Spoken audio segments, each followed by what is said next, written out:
Yo, hello. Promised to post a video about my coaching lesson to be NP player. Apparently, the dude won his privacy, so I'll respect it. So it's not happening.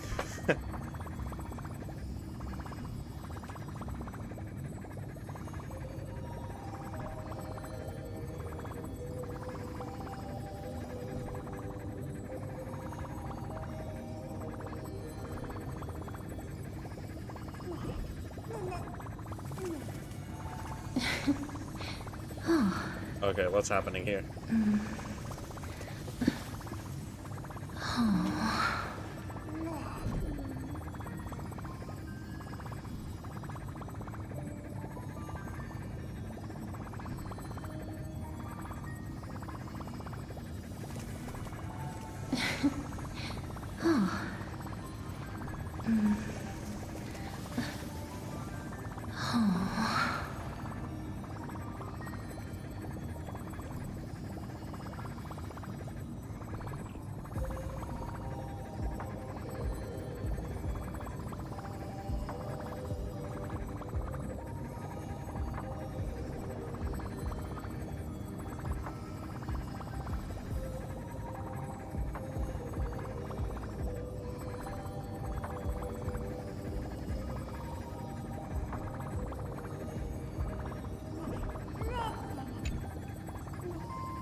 I think I might need to I want to restart my game. I don't know what's going on.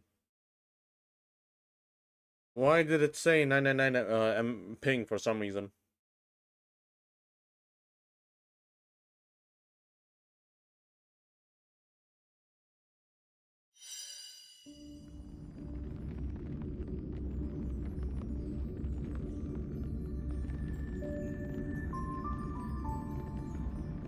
Wait, hold on. Let me change. Let me change my Wi-Fi. I think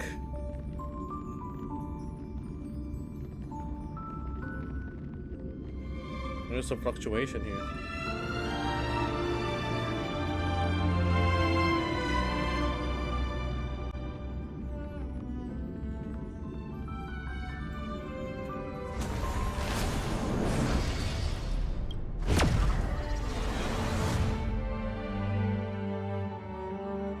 Ah.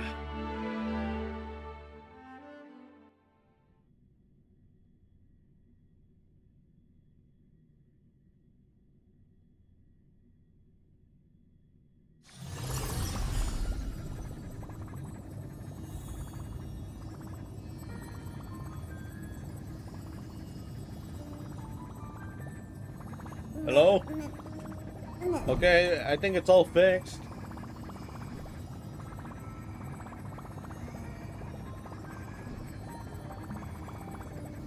I'm not sure if it's okay.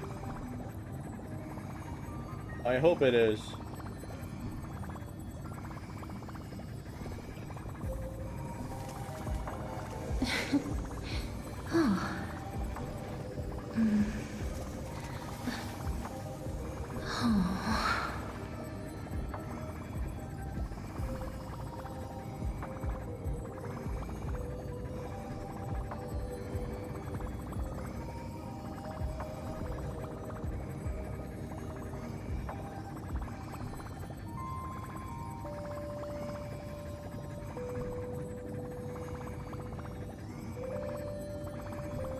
Yeah, it's fluctuating a little bit.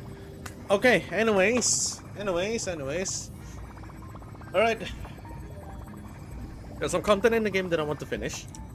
And some of the content consists of like a lot of like walls of text. I just like this is like 3 months ago. I decided not to take it. I decided not to read it off stream. Just because. And now I actually have the chance to give this one a read. Since we're very close to finishing the whole arc. We only have 7 days left. 7 days left. So let's do this shit. And we have 50 days for the next expansion. And if I do this every week, For sure, I'm not gonna be able to like finish this properly. So there's actually a lot of goals that I want to achieve. But before that, let's pull. Nice.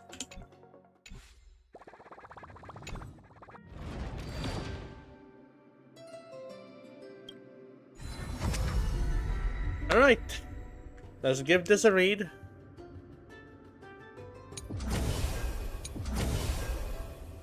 Starting from... Wait, do I even have the text? Oh, I do! Oh my god! So there's 3. Alright, okay, yeah. Okay. Let's start with the Chrysalis of Gold. This is probably Romance, I think? Aglaya's? The Boon Ascension. Benediction Condensation.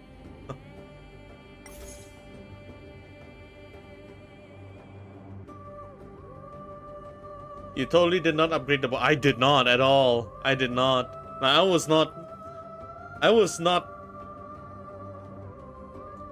in my full I was not in my full power when I was finishing the when I was clearing the whole Divergent Universe. In fact, I managed to reach like stage 4 or 5.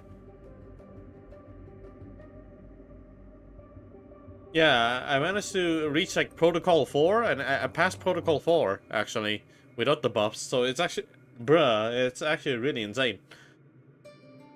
Okay. Let's start. I'm gonna reply to Migo just in case. You promised to post a video about your coaching lesson from the NP player. There's no recording. There's actually no recording of me coaching the player. So, as of now, I think I've decided to make it private. But I will make a recording of me like analyzing the game instead of like coaching the dude. But I have to ask his permission. I have to ask him for his permission first to see if it's actually like if he's actually down for it. And that is the 17-minute mark. Okay. Ever tried this Chaos Zero Nightmare? Nope. Nope. I'm trying to make a schedule of it.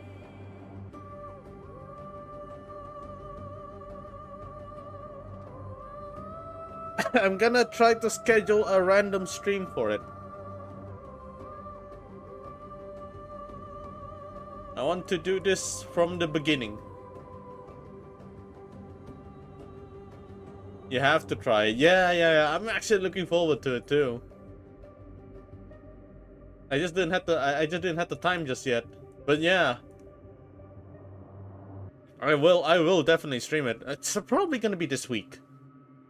Or it's probably gonna be this week, hopefully. Alright. Okay. Reading time. You had to reach level 38? Fucking hell. How many hours have you played? Oh, why are you so far away? Okay.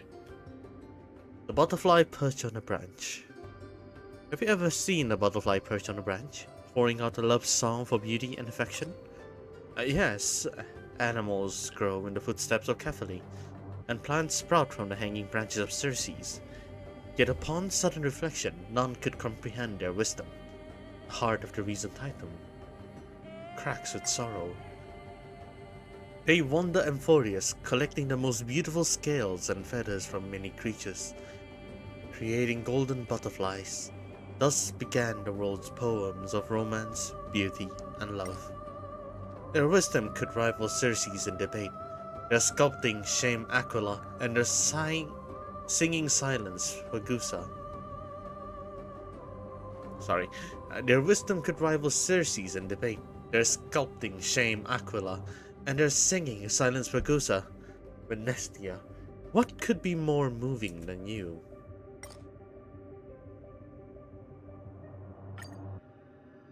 The sacred tree did not understand those feelings. Long companionship stirs the butterfly's heart, so it confesses its love to its creator, but the flustered Circe flees within the sacred tree. Even when the butterfly weeps blood and dies, Circe's never return. Even Thanatos, long accustomed to death, shed tear for the butterfly. Gathers its fragmented soul, death cast it into a cocoon. Golden butterflies emerge to pursue romance in the mortal world, while a fragile humanoid form is born from the remains of the cocoon. Go seek love upon the earth. When the time comes, even the silent tree will bloom for you. Janus guides their path forward.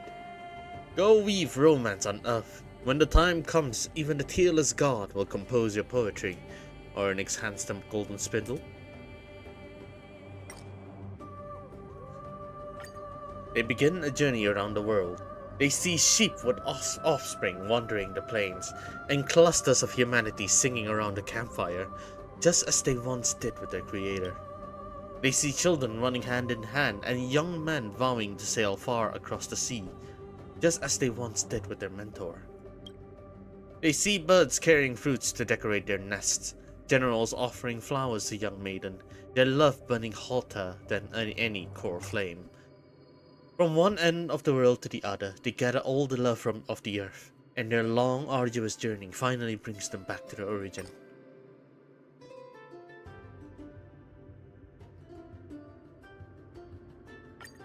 They connect the broken chrysalis with familiar love. The sacred tree opens their path to kin, their branches intertwining with family and friends. Menestia gives all of themselves to Circe, and finally, within the chrysalis of gold, receives the whisper of love. Thus, the butterfly is reborn from the cocoon.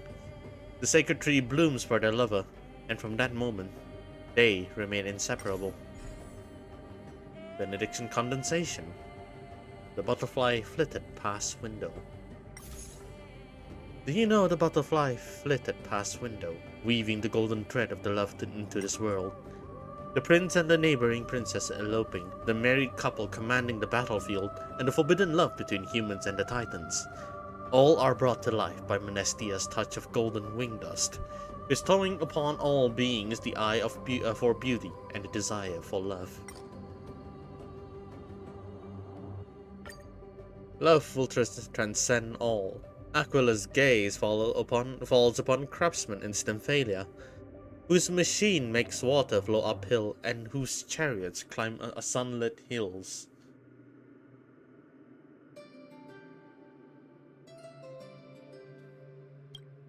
Appearing lightly as a beam of light, Aquila meets the craftsman in secret. Yet, as affection deepens, so does the craftsman's desire. To meet his lover by day and boast of her beauty to his neighbor and friends.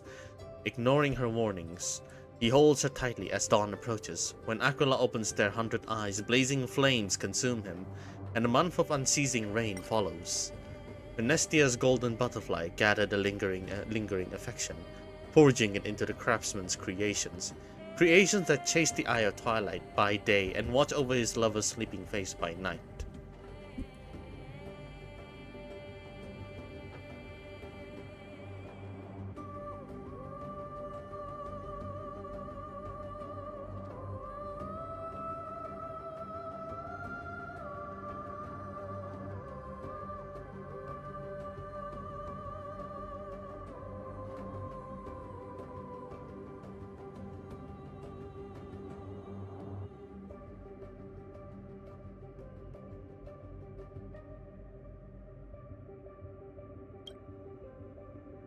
May they rest beneath the night sky. A young warrior is not felled by the battlefield blades, but by his friend's envy.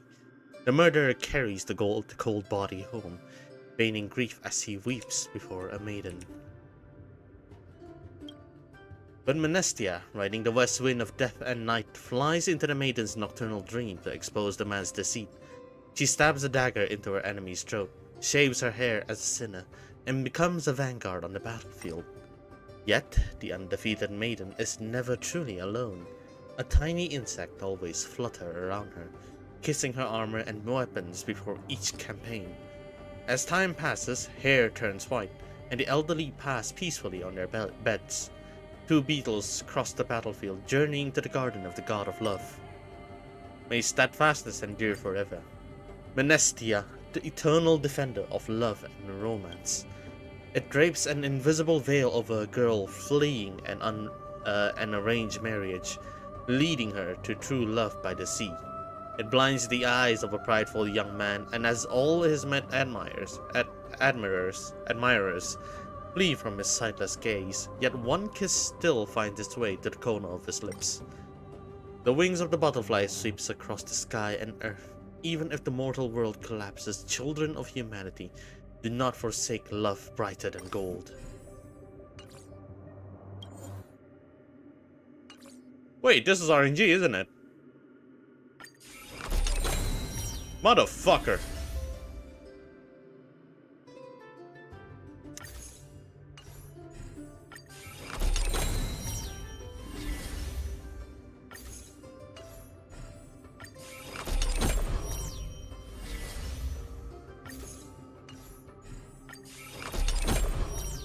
Okay. Let me just fill everything up first.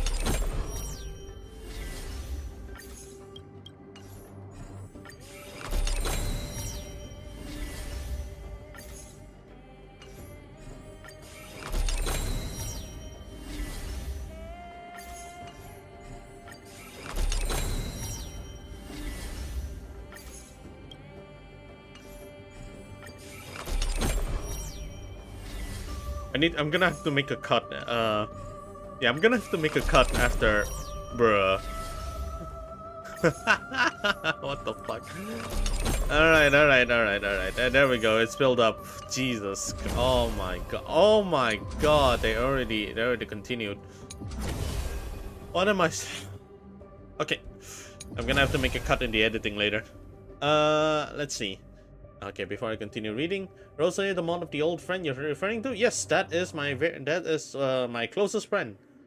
I was thinking the Atos. Sorry, what the fuck? I skipped the ATF posted Malrine main. What? Huh?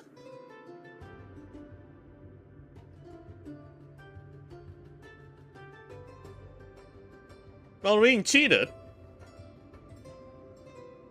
What happened there? What happened there?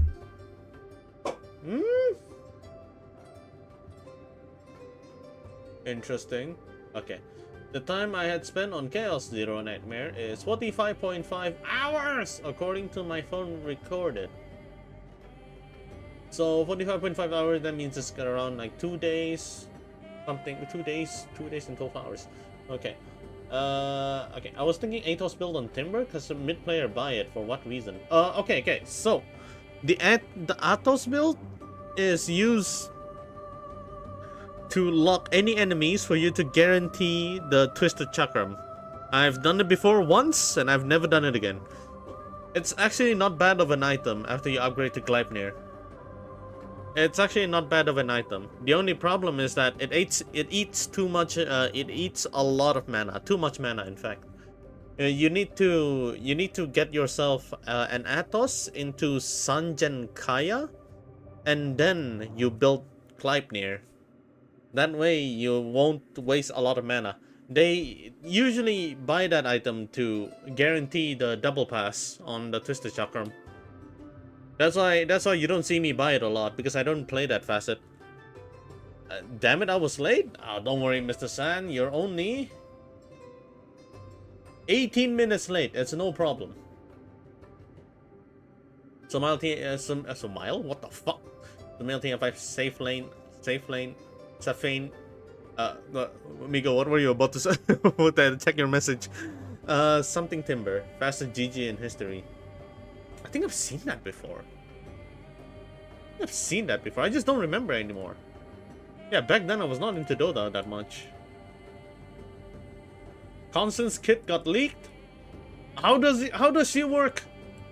Does she step on you? Awesome. Is she I'm gonna try and avoid any of the I'm gonna have to try and avoid any of the animation leaks. I want the game to to fuck me up. Like, oh my goodness. Mistake.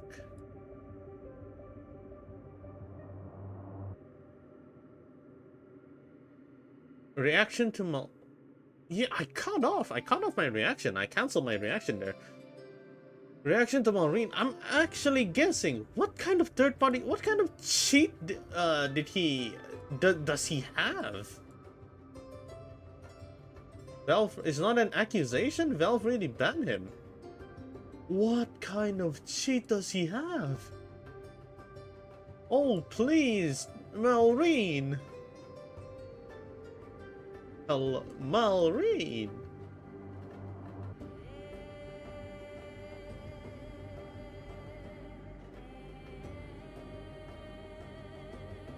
Actually, is there any detail of his cheat? I need to. Can I look? I want to look up Reddit first for that. When you stream Chaos Zero Nightmare, just inform me. Alright, I'll see you later. I will stream that game. If it's available. Broken script the H's. Oh my god.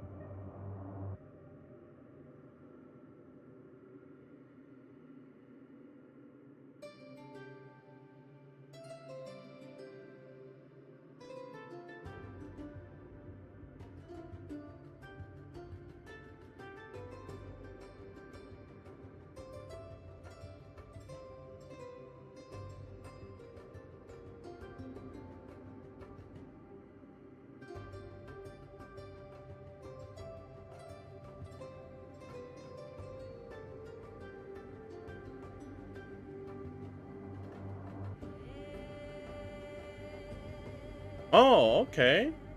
So there's a little bit of a clarification.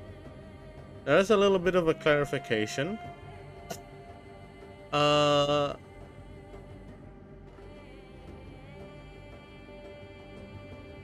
Okay.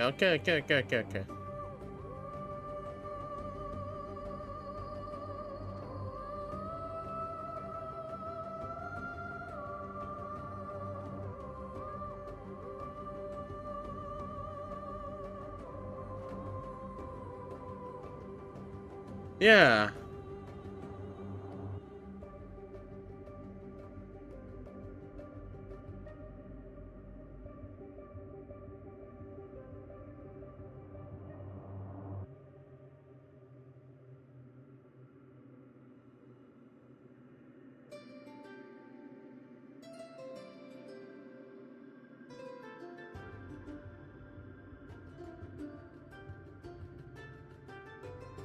I think ATF is being sarcastic here. Don't take him seriously.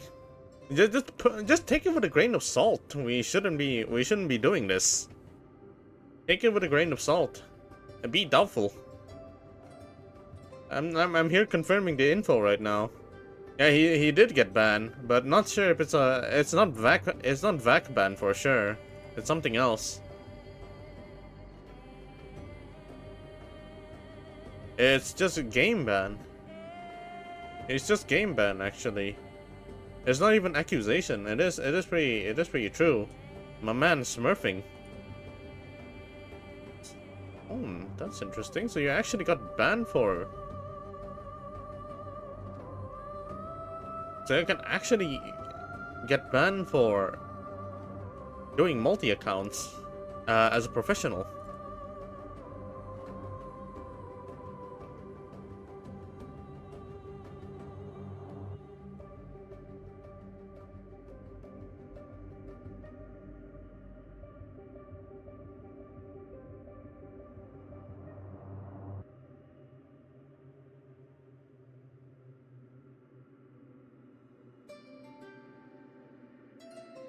Okay.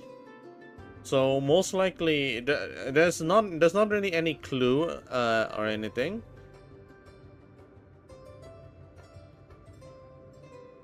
Yeah, so it's just the account.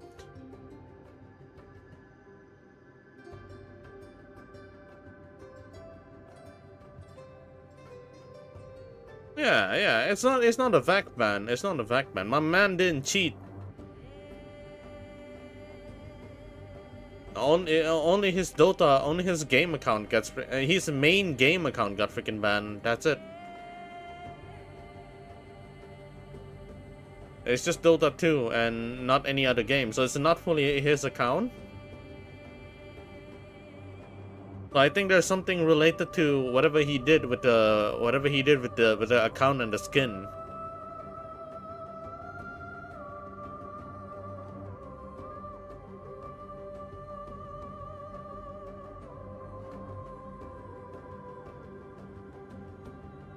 So he needs to make a new one.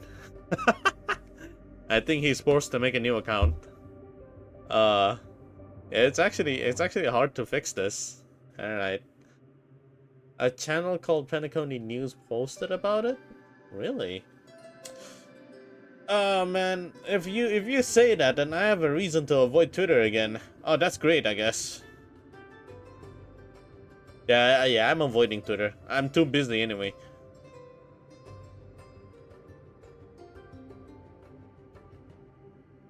It's only illegal if you get caught, right? Yeah. Does this mean Maureen needs to grind to Immortal again? Yeah, I think he needs to spend another 100 hours and then recalibrate. There is another way. Which is to make an appeal so that his account is back. I know Steam is very strict with this. So I think it's something that he did that was not supposed to happen. Yeah. It was not supposed to happen, and then he did it and got caught for it.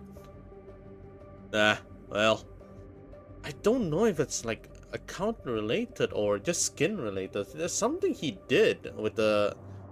There's something he did probably, and it actually got his Dota account banned. The best part here is that people in the comments say that, hey, I want to get my account back, and then they just say make a new one.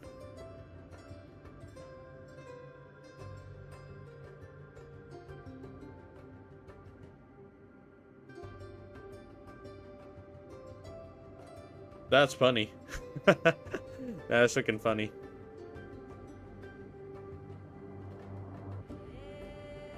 Oh no, he needs to grind again. It's not gonna take long, but holy fuck. I wish him good luck. I think he can appeal. I think he can appeal for it. It shouldn't be a problem.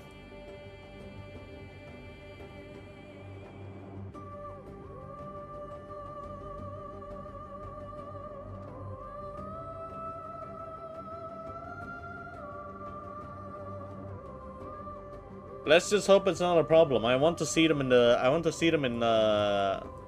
in Blast. I like Heroic a lot though.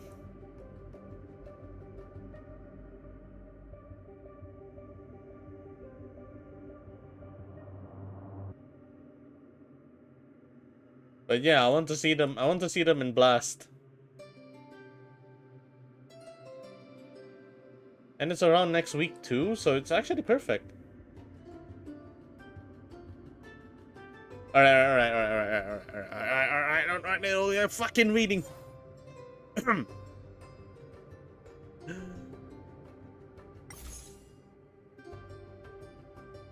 Have you heard that the butterfly quietly departed, leaving only tattered wings behind? Ah, let us speak of beauty once more, in tribute to the resplendent eras that stood unshaken. Have you ever been to Paphos? A city that glorifies beauty, where even the esteemed Menestia once met their match. The beauty of that girl was extraordinary, Her eyes seemed to hold starlight, and even the Prince of La- Ladon, fell into the river from staring too hard. The angered god transformed into human form, competed in a beauty contest, and robbed everyone of their sight to see beauty, while the girl just covered her mouth and giggled. Great Menestia, I am not even a fraction as beautiful as you, yet jealousy has robbed you of your beauty. The girl smiled. The shamed romance titan in their flight flapped their wings and the scale powder fell, turning apples to gold. Of course, this is just a clumsy justification by poets, merely a reasonable jest when taken as such. Let's return to Idelia, where a scholar claims to decode true beauty through numbers and geometry. Within the Temple of Circe, using spirals and vertical lines, he charted the shifting paths of the moon and the deep star. Menestia cannot tolerate such arrogance. They weave a melody of raindrops falling on leafy canopies, the sight of flowers, and the soft flicker of starlight into silken thread that drape over the shoulder of lovers.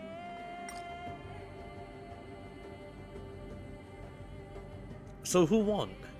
Is it a triumph of knowledge, or a triumph of love? This poses an age-old riddle.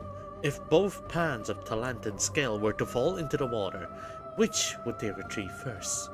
What constitutes true beauty? Even Circes, with all their wisdom, struggle to unravel these enigmas. Yet, Menestias know the answer to the converse question. What is ugliness? A world marred by strife and bloodshed, where beautiful garments are ripped apart, grand sculptures toppled, and melodious voices stilled. Great Menestia, how might we reclaim the eyes you bestowed upon all beings to perceive beauty, and the hearts that yearn for love? The wings of butterfly are torn, yet the noble Menestia still tries to flap their wing, seeking an elegant demise, passing the fiery core flame to another. Then, children of humanity, don the golden remains, transform from the cocoon to butterflies, and bring back the faded beauty of the fallen gods. Nice. Even ATF appealed to Valve but got rejected. He can't type and muted to chat. His laughing is asked. You really can't fight back Valve. You step on a landmine, you step on a landmine. You lost a leg, you lost a leg. You shoot yourself in the foot, now the bullet's in your freaking leg, and by the time it heals, it has a scar. What can you do? So yeah, I think the lesson here is don't fuck with the rules that Valve made. If you want to play games, you play games. Don't do anything else.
I think I should... Oh my god, Veil of Evernight. Okay, hold up. Let's not fucking move. I need to read. Gate of Infinity. That should be Chibi, I think. Okay. When fate's fruit fell, who will take the first bite, creating a world from the void? In a time older than the oldest, chaos first spawned forth existence, a jumbled mess where fate's dread. Wrap chaos's nectar, bearing fruit. The primal core flame ignites within this fruit. Yanas opens their eyes in the darkness, cramped and suffocated by the threats of fate. They outline pathways with their fingertips and articulate passages with their words, carving out breaths in the vast void. These primordial paths defined boundaries of Amphorius, still sought by countless souls today. Thus, pathway extends. The fruit of fate swells, suspended high, as the lantern breathes softly. Yet, chaotic black threads are entangled and unclear, slicing through the titan like blades. They carve the initial judgment into the fruit's rind, declaring cause and effect, allowing threads to stretch into framework that support the world. Where there is cold, there is warmth. Where there is gain, there is loss. Thus, all things can emerge in balance. These frameworks become the driving force behind Amphorius' transformation, causing the light to rise and heavy to fall. Thus, laws are established. Yet the world stands still, as things should morph according to the laws, but the next moment in eternity never comes until the third titan stirs from obscurity. Young Orynyx, with their first cry, awakens time. The fruit of fate bursts upon ripening, its viscous chaos spilling out, flooding the empty cosmos. Like a newborn, the world only truly lives after they cry. And thus, time begins to flow. The past and the future are inscribed. Forgetfulness and remembrance coexist. Led by Janus, the three Fate Titans delineate time and space within chaos, bestow laws and mold the embryo of Amphorius, laying down the cornerstone of all creation. It is universally acknowledged that fate is inevitable, but how in the world functioned before fate was born? What was the original force? What did a chaotic world look like? Even with the gods' wisdom surpassing that of the mundane, who can unravel such profound puzzles? Oh, whoa, fuck, bruh!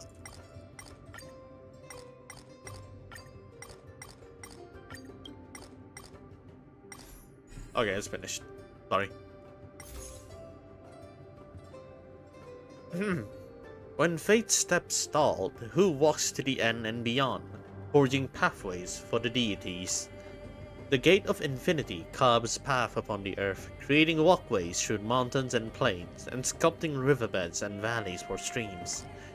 They guide the sight of Aquila, drawing trails and roads in the sky, enabling the creation of the Eye of Twilight to traverse.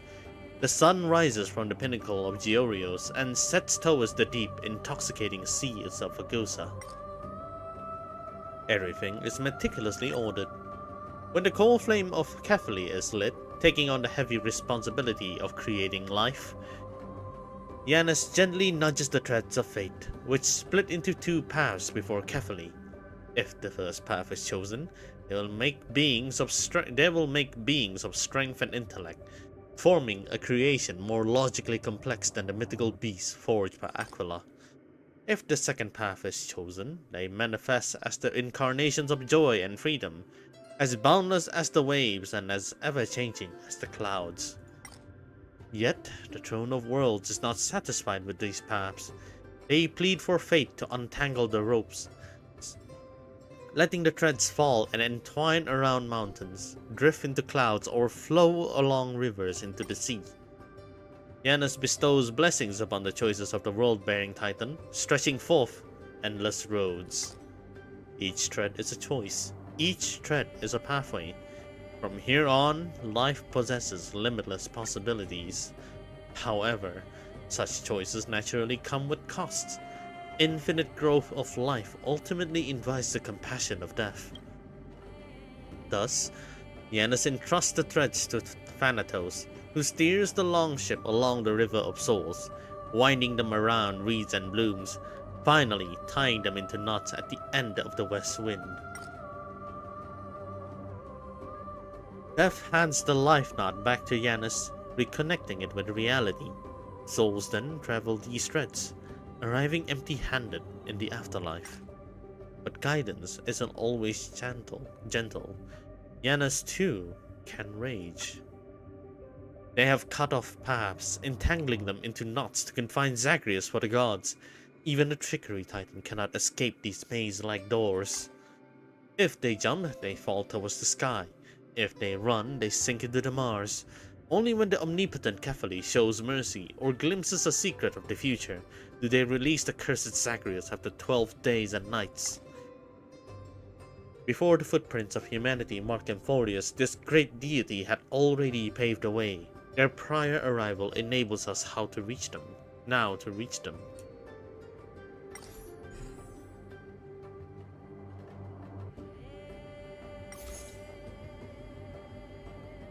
When fate revealed guidance, who quietly follows, seeking the god's footprint? Do you still desire to reach the world's end? In the golden age before the black tide, find Janus' gate amidst the endless sea, pass through them, and you can arrive at every nook of Emphorius. Only the most devout disciples can open them amidst turbulent seas. Fearless Akatos is the last warrior to complete his pilgrimage. According to legend, Janus graces his worship, granting him free passage through Emphorius' skies as long as he does not venture into Aquila's realm. Only the gods and the cities of the Sky Priests are worthy to share his view of the world. Regrettably, you can no longer see that worship. It was ripped apart in the Chrysos War, becoming a meteor in the night sky. Like a bird without feet, like a shattered pathway. Gate of Infinity, you stand closest to humanity's fate. You call people to your own foothold, to build Janusopolis that connects all, the heart of the world which all journeys must pass. Choose the path of virtue over vice, and open the doors of courage rather than cowardice. As people venture forward on these paths, guided by divine mandates, they craft legacies that will endure through the ages. The priests of Janus hum softly, invoking the blessings of the god. Fish from the seaside states, carrying the scent of the sea, pass through the gates. Fish from the seaside state, carrying the scent of the sea, pass through the gates. Northern beasts, stripped off their fur, are loaded onto ships with ice and snow. Janus, the people offer you flowers and milk, extolling your deeds with prosperity. Yet eras of abundance can wither, gold too can corrode. When the skies start to dim, who else provides guidance for life? You witness the tireless messenger. They navigate the mirror-like paths, extolling the Titans by name. Their steps are as light as birds, conveying message of life and death. The devoted kin who decided to give up their lives severed the ties of fate from the city-states about to fall, causing paths to crumble. As the mist ascends, even calamity finds itself adrift and directionless. Yet, it is better than nothing. The black tide and calamity are unstoppable. No one recalls the time Janus descended. The land shattered, the seas engulfed and divided. Only the remnants of Earth remains, trapping humanity like caged beasts. Yet countless gates remain open to us, offering the last guidance to the world. That's the Gate of Infinity. I got more Genshin crack theories? Do it! What are the theories this time? Is this about the rear?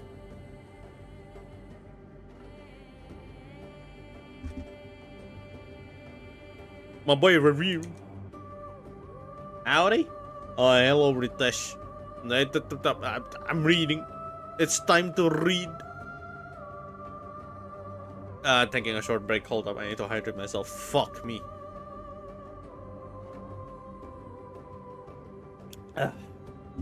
Okay. Chalice of Plenty. Who's this one?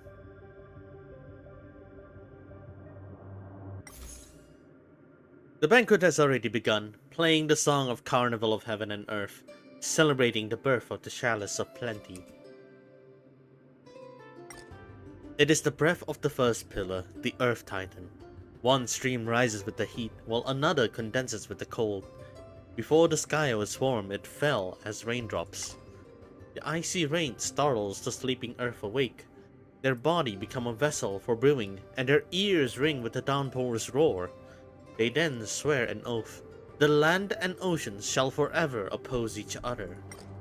Bagusa, spurned by the earth, can only dance endlessly between heaven and land, drinking ceaselessly.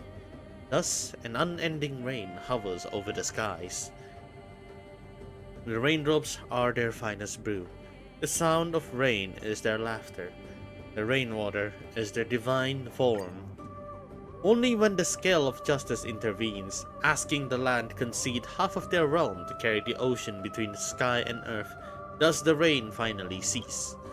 Every drop that lands on earth will seep down, evaporate and flow back to Fagusa's divine realm.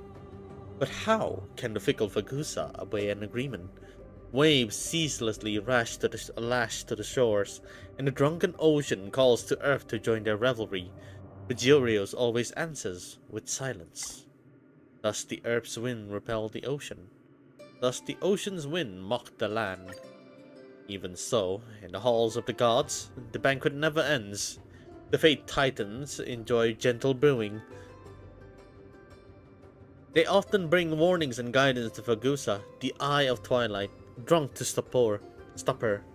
Showers the earth with heavy rain as Fagusa taunts the land. Carefully drink steadily. The only time they slumbered slightly tipsy. They nearly had their dawn device stolen by Zagreus. Nicodor loves the sharp taste of the aged brew, and they always brandish their spear after a heavy drink, challenging their kin to deadly games. Nestia flicks their tongue to taste, falling drunkenly into Circe's arm. Floating on the water's surface is a two-handled jar filled with warm honey brew, drifting with the river towards the end of the western wind. You asked about Zagreus? Fagusa loathes them even more than Georios. To trade away the finest brew? Only if they can pull off a trick so clever it makes the ocean burst into laughter. But the ocean always laughs, and Zagreus has plenty of tricks up their sleeves. Fagusa isn't one to hold grudges for long. The gatherings of the gods are now distant memories. Looking back, one might dismiss them as nothing more than fanciful tales of poets.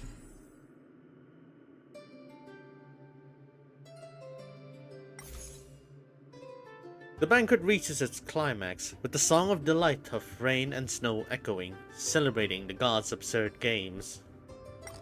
Raise another toast, for if you can offer Fagusa a treasure unlike any other, they will give you a honey brew rare beyond imagination. Aquila gathers 100 cold breezes, which Fagusa bottles with frost, and the echoes of mortal sneezes. Even the Eye of Twilight shivers at its chill. The sky falls into a deep slumber, and snowflake drips down like fleeting dreams. Thanatos plucks flowers from the edge of the river of souls, sending them via a butterfly to the shore.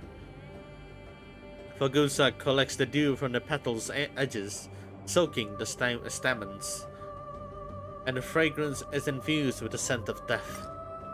Legend has it that Zagreus once stole this honey brew to poison carefully at a banquet, but the all-knowing gods outwitted them, swapping the golden goblet, and forcing Zagreus to reap what they sow.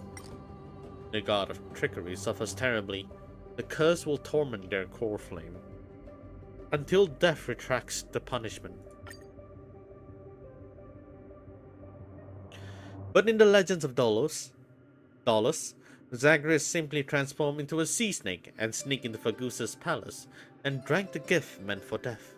Since then, Zagreus can also freely traverse between life and death. I call bullshit. Sing with the tides once more, for the sea despises silence. They once sheltered Orynyx, cloaking with endless rain the stars fleeting from the sky, but Orynyx's laughter shone so brightly that not even the deepest ocean trench could hide their light. When Talantan comes to exact justice, the ocean has no choice but to reluctantly hand over the stars they harbored. As punishment, the ocean will forever mirror the night sky, guarding against the playful Titan escaping once again. These are forced explanations. What bizarre stories. They once went alone to face Nicador when the savage god was launching an attack on Fagusa's city due to humiliation. But the Chalice of Plenty secretly guided their people to brew divine nectar from pomegranate juice. If the city were to fall, how could such finest brew be produced in the years to come? The war of the gods raged on, and few dared to face the spears of strife. But do not mistake Fagusa for being brave. They merely seized the chance to invite an old friend for a drink, forced to conjure such a ruse before the wrath of an enraged Nicador.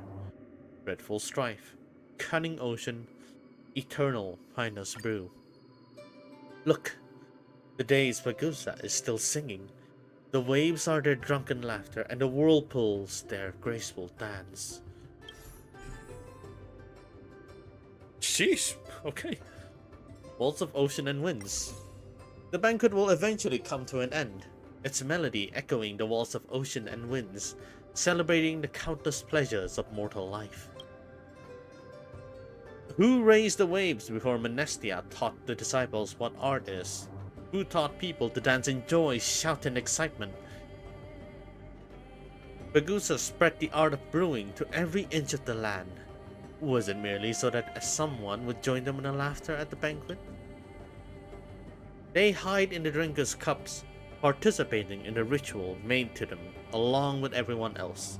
They swallow expeditionary ships, inviting sailors to revel in their belly.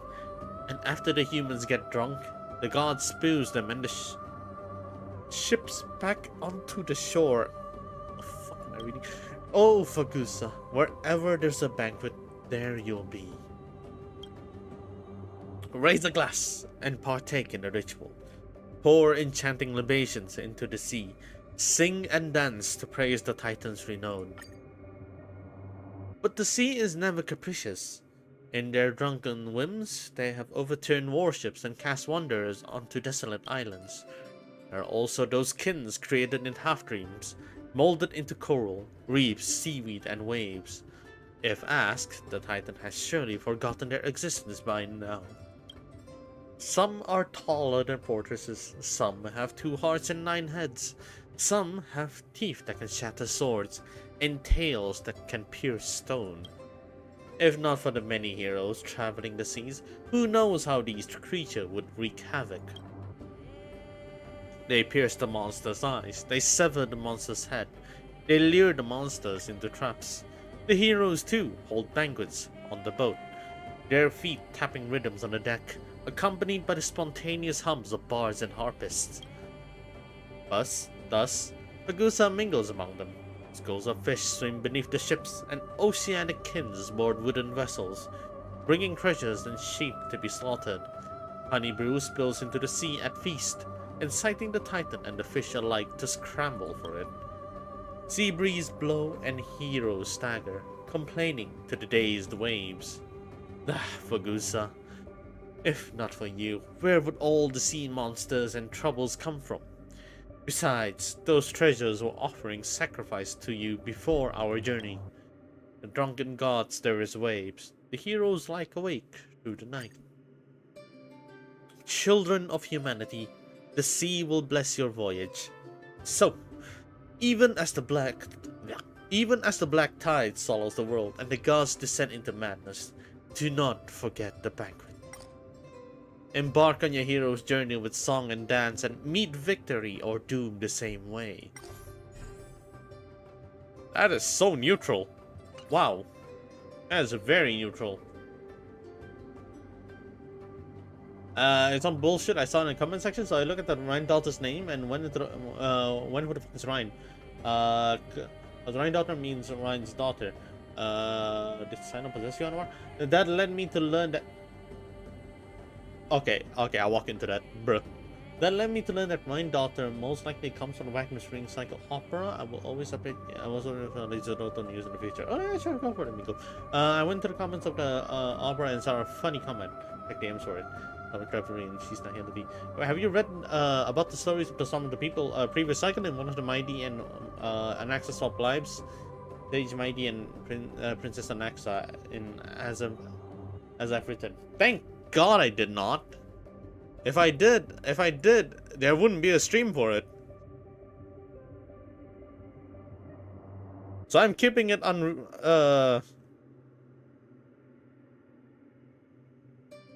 So I'm keeping it away for now. Not gonna read it until there's a stream for it.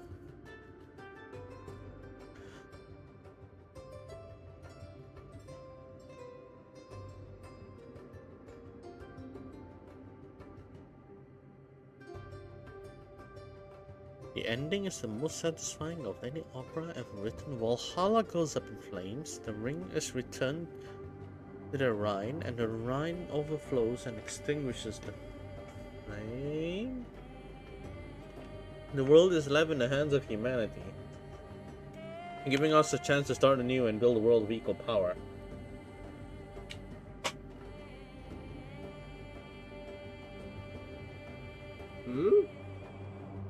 You did mock? I think I cleared it. Did it renew? Has it been updated?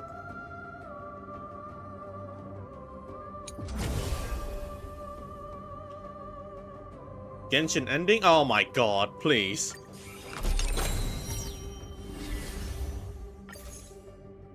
I'm not mentally ready for that. But that... Oh wow. Has anyone mentioned about... Oh, has anyone mentioned that before?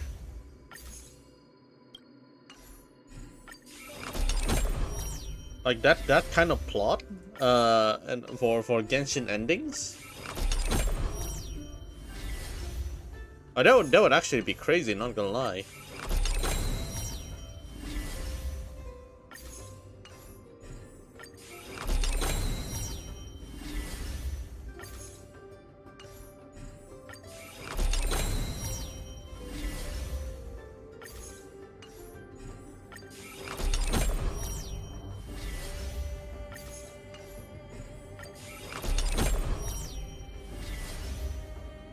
I don't think Genshin players have the patience to watch a 15-hour-long opera. Well, if they can handle 26 hours of clearing maps, then I think 50 hours of opera shouldn't be a problem.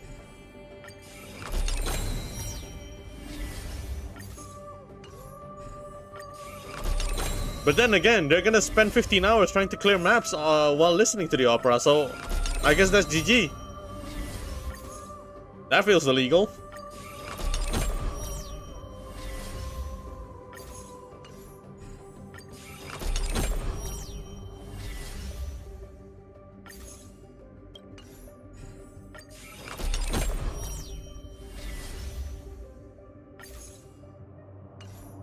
And that clears it. Oh, nice. Okay, anyways. Let's continue. The coin of where do we start here? The Hand of Shadow or the Coin of Whimsy? I am down bad for Cyphera, so I guess I can choose this. Oh, damn, alright. The God who fooled gods.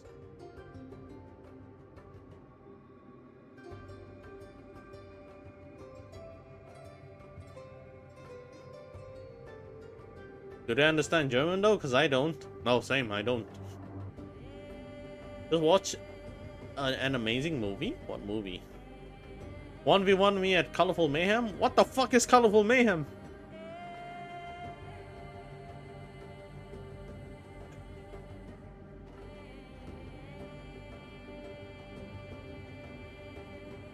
The seals? Oh my goodness. Ah, let's do it later.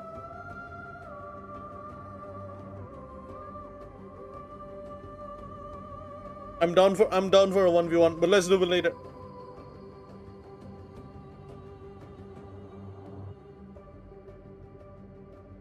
If there is space to play, I will play. Okay. Caution against the god who fooled gods. Since their emergence, the world has known no peace. Thanatos ripped the earth asunder, swallowing countless souls. Nicador sowed discord, prompting the children of humanity to turn on one another. The majestic throne of worlds, wandering in sorrow, wept bloody tears. Tears hit the ground, turning into droplets. Zagreus, the master of deception, the coin of whimsy, embodies duality. Just like the body and its shadow, a smile with tears. Menestia's most despised titan, Fagusa's most detested titan, Palanton's most scorned titan. There once pretended to be a chrysalis of gold in the temple, worshipped by many until Menestia flew into it, and they escaped as a shadow. The furious titan could only curse the blind priests. They stole Fagusa's crafted vessel at a banquet, provoking a storm from a titan usually lost in pleasure. They also concealed Talanton's scales, disrupting the balance of justice on Earth. As the ways balancing good and evil fell to the earth, deceit, envy, theft, and plunder emerged, flourishing in their wake. Indeed, they attempted to steal the colossal machine known as Dawn, but their fragile shadow was incapable of carrying the weight of the world. They had to endure divine punishment.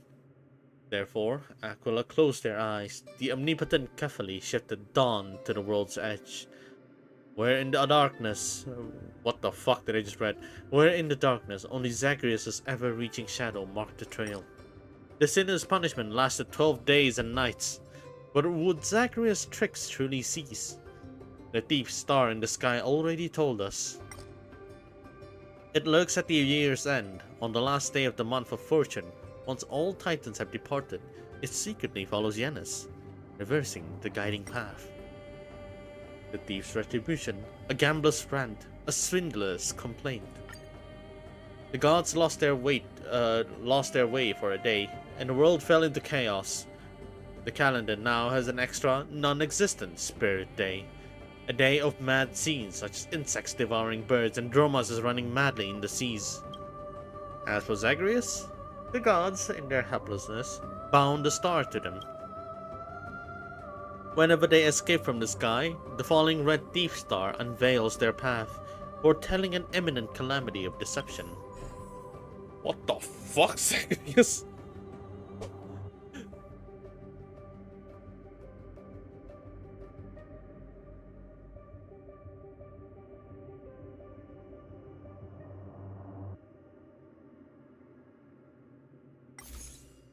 Beware the god who teased mortals. Their arrival brought relentless turmoil. The fortune they bring to the world is like a coin. Heads for luck, tails for resignation, reflecting the capricious nature of Zagreus. They delight in seeing the fortunate envy and revel in watching sudden misfortune bringing others to ruin. Hence, even their disciples only turn to them in dire straits, disregarding their boons when luck favors them. This is Zagreus' retribution. Ew. No one truly believes in them. No one truly loves them. No one truly respects them. Thus, they meddle with mortals unreservedly. They bestowed blessings on the city of Marella, turning hair to gold, which once cut returned to normal. People bore their golden burdens on their head until their necks snapped, never willing to shear them off. They crafted a board game where all could triumph until even the king of Polis gambled away his realm and fled with the board. In Harold's mines, they gifted the children there with unnaturally lucky hands for stealing, aspiring priests to teach their daughters pickpocketing, and kings to train their sons in the craft of thievery.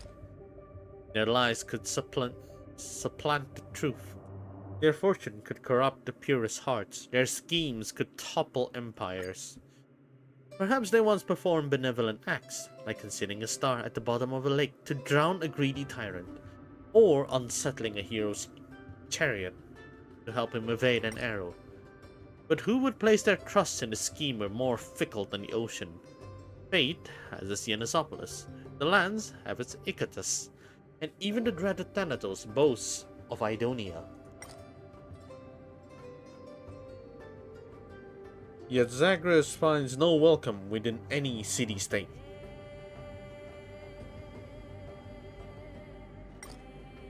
Of course, the remarkable Dalos is an exception, enthralled by the exploits of the Coin of Whimsy. They have been engrossed for generations in attempting to recreate grand deceptions. It's akin to an insult to their essence. Zagreus, how laughable. Perhaps this, too, is a form of faith. Poets opt to see titans as deities enamored with humanity. Even Nicodor has safeguarded Amphorius for ages.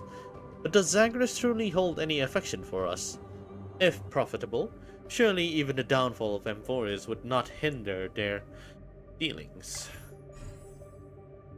God of Displacement and Chaos. Exercise extreme caution around the God of Displacement and Chaos. Now that even they have fallen, stratagems pervade everywhere. Why did Zagreus disappear without a trace when no blade was thrust into their core flame? Could this be merely a ruse? A fake of death to avoid the battle amongst the Titan and the encroaching dark black tide, thus continuing to stir chaos amongst mortals? Their kin, the silver-tongued spirit thief Bartholos, still wonders. What secrets did the Trickery Titan confide to it before their fall? Zagreus' treasure. The insane troops of the Titan. Nothing but falsehood. Behold the thief's hand strewn across Amphorius. Zagreus has embedded their souls within them. Gather all the limbs, piece them together, and resurrect Zagreus the 1,000 hands, with 10 times the power of Aquila. Give me 100 gold coins, and the generous Bartholos will help you assemble them in the same place. Of course, if you refuse, I might just have to take the coins off you myself. In truth, the venerable Zagreus merely slumbers, and we all exist within their dream. Looking to claim the Trickery Titan's treasure, it's all stashed in the Netherrealm. Sacrifice your life, and in the domain of Thanatos you'll find gold heavier than mountains. That elusive demigod is none other than Zagreus' incarnation. She proclaimed it in Dalos. Since Zagreus never lies, it must be true. Can we align our narratives? Annoyed, the spirit thief departs. Old Zagreus' secrets are hidden within their legendary tales. He has placed them in one piece. Legend has it that Zagreus' treasure was spirited away long ago, the thief accidentally killing a deity in his greed. Another tale contends that Zagreus never had any treasure, as they spent everything they obtained just as quickly. Legend has it that the fallen Zagreus hides in the bath of Okama, making it easier to steal honey brew from Fagusa's disciples. Another tale claims that Nicodor's madness was caused by Zagreus' mischief. Who spawned these tales? Really? I'm skeptical. Nothing about Zagreus can be trusted. Legend states Zagreus' misdeeds could fill the seas. Legend admits these stories are spun by Zagreus themselves. What the fuck, Zagreus? Alright, I think this is gonna be my personal fucking favorite. Nicodor. The Lance of Fury. Send me something? Okay. Vampire. That's the title? So you don't like it? Wait, that thing is a title? My friend made a live 2D VTuber model for themselves in a few hours, but the model looks so retarded. Just nothing happening behind those eyes because they only modeled happy and shocked. Bruh. Yo, my big Herta's crit rate is 27.2. I'm so cooked. Oh man, it's time to flex, boy. It's time to flex. Where's my Herta? It's just gonna be a little bit of a glimpse. Ooh. Oh man, it's time to continue reading. Holy shit. Wow, it happened so fast. Oh wow, it happened so fast.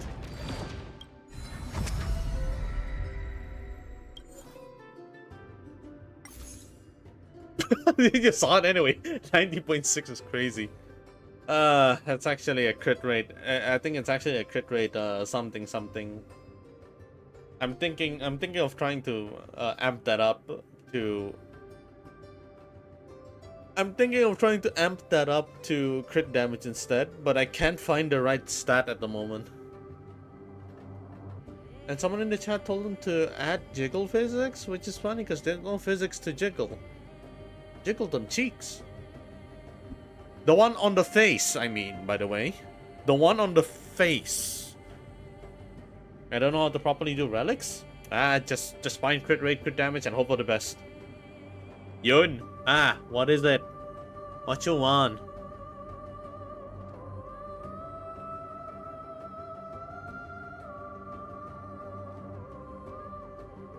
Na po!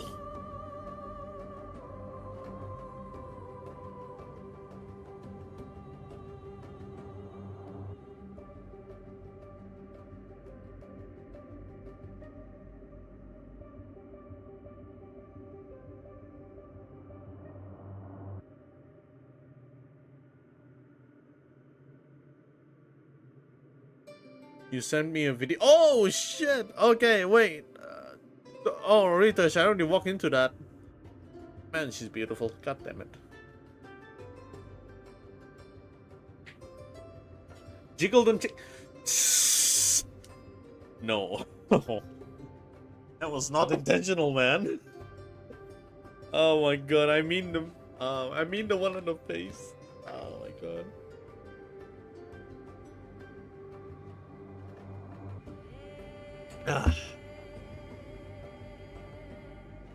Okay, anyways.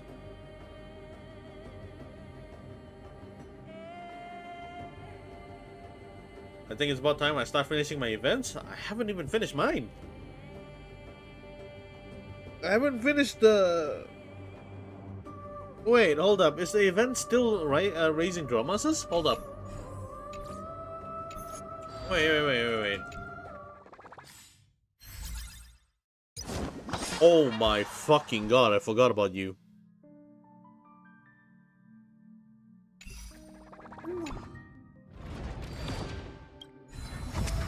Yeah, thank you for reminding me. That's a new one. Oh. Alright. That one's easy? Awesome. Then I don't need to think much.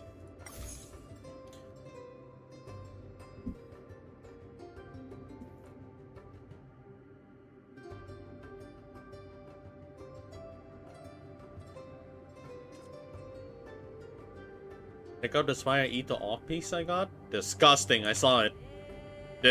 Actually, it's really good. No, is that the defense? Is that the defense artifact? Because the defense artifact always go well. I don't know why. It always go well. That shit never fail. I haven't owned my hair for so long. I've been focused on the CCT so much for the past week. Yeah, I understand. I know that feel.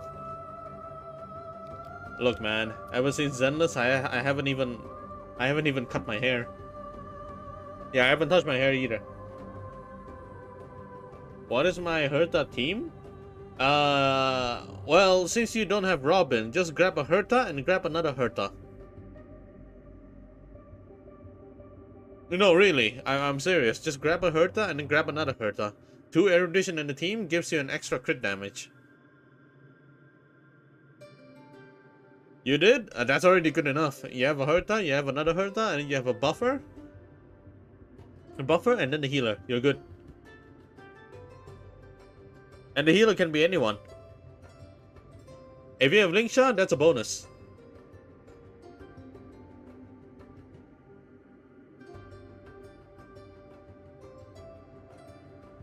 Herta, Jade, Trebian. Oh, that is so strong. I'm running Herta, Mini Herta, Run Mei, and PT. Oh, fuck me, there's Dan Heng, right. Yeah, okay, that works. That works. That's already decent enough. It's very strong enough, in fact.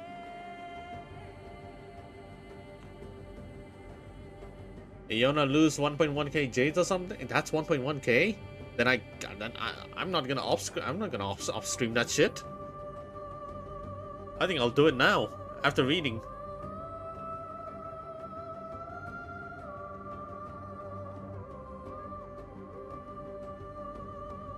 Oh, Anwar, you did not know? Well, fuck reading for a while. Let's introduce him to your boy. Ladies and gentlemen, meet the other Dan Heng. This is the Permanent Terra. This is the Zhongli of Star Rail. This is him. He's taller now. He's taller than Dan Heng. He's taller than Dan Heng and Dan Heng. This is the tallest Dan Heng you know now. The bulkier Dan Heng too. And he's a cool Dan Heng.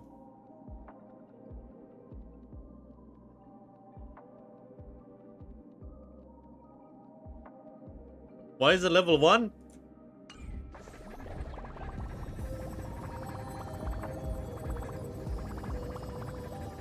You saw nothing.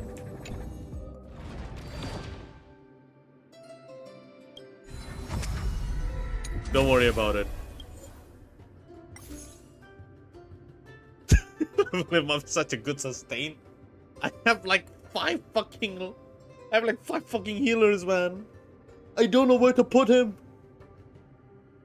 Actually, I know where to put him now. Never mind. All right, I'll build him later. I know where to put him. Never mind. Okay. Yeah. I'll put him somewhere.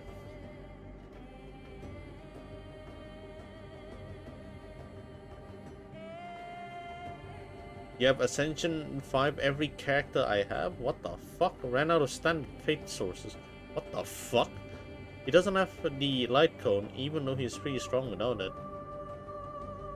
Also, he's lazy. That is true! That is true. I don't really put much effort in Star Rail anymore. I usually come here to pull and then goon.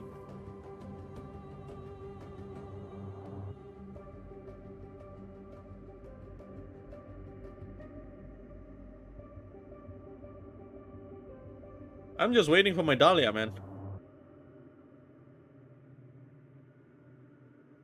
Anyways.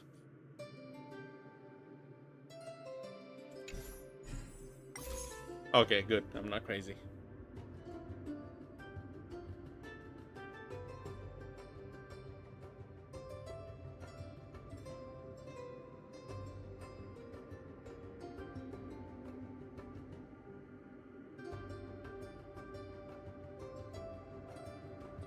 Okay.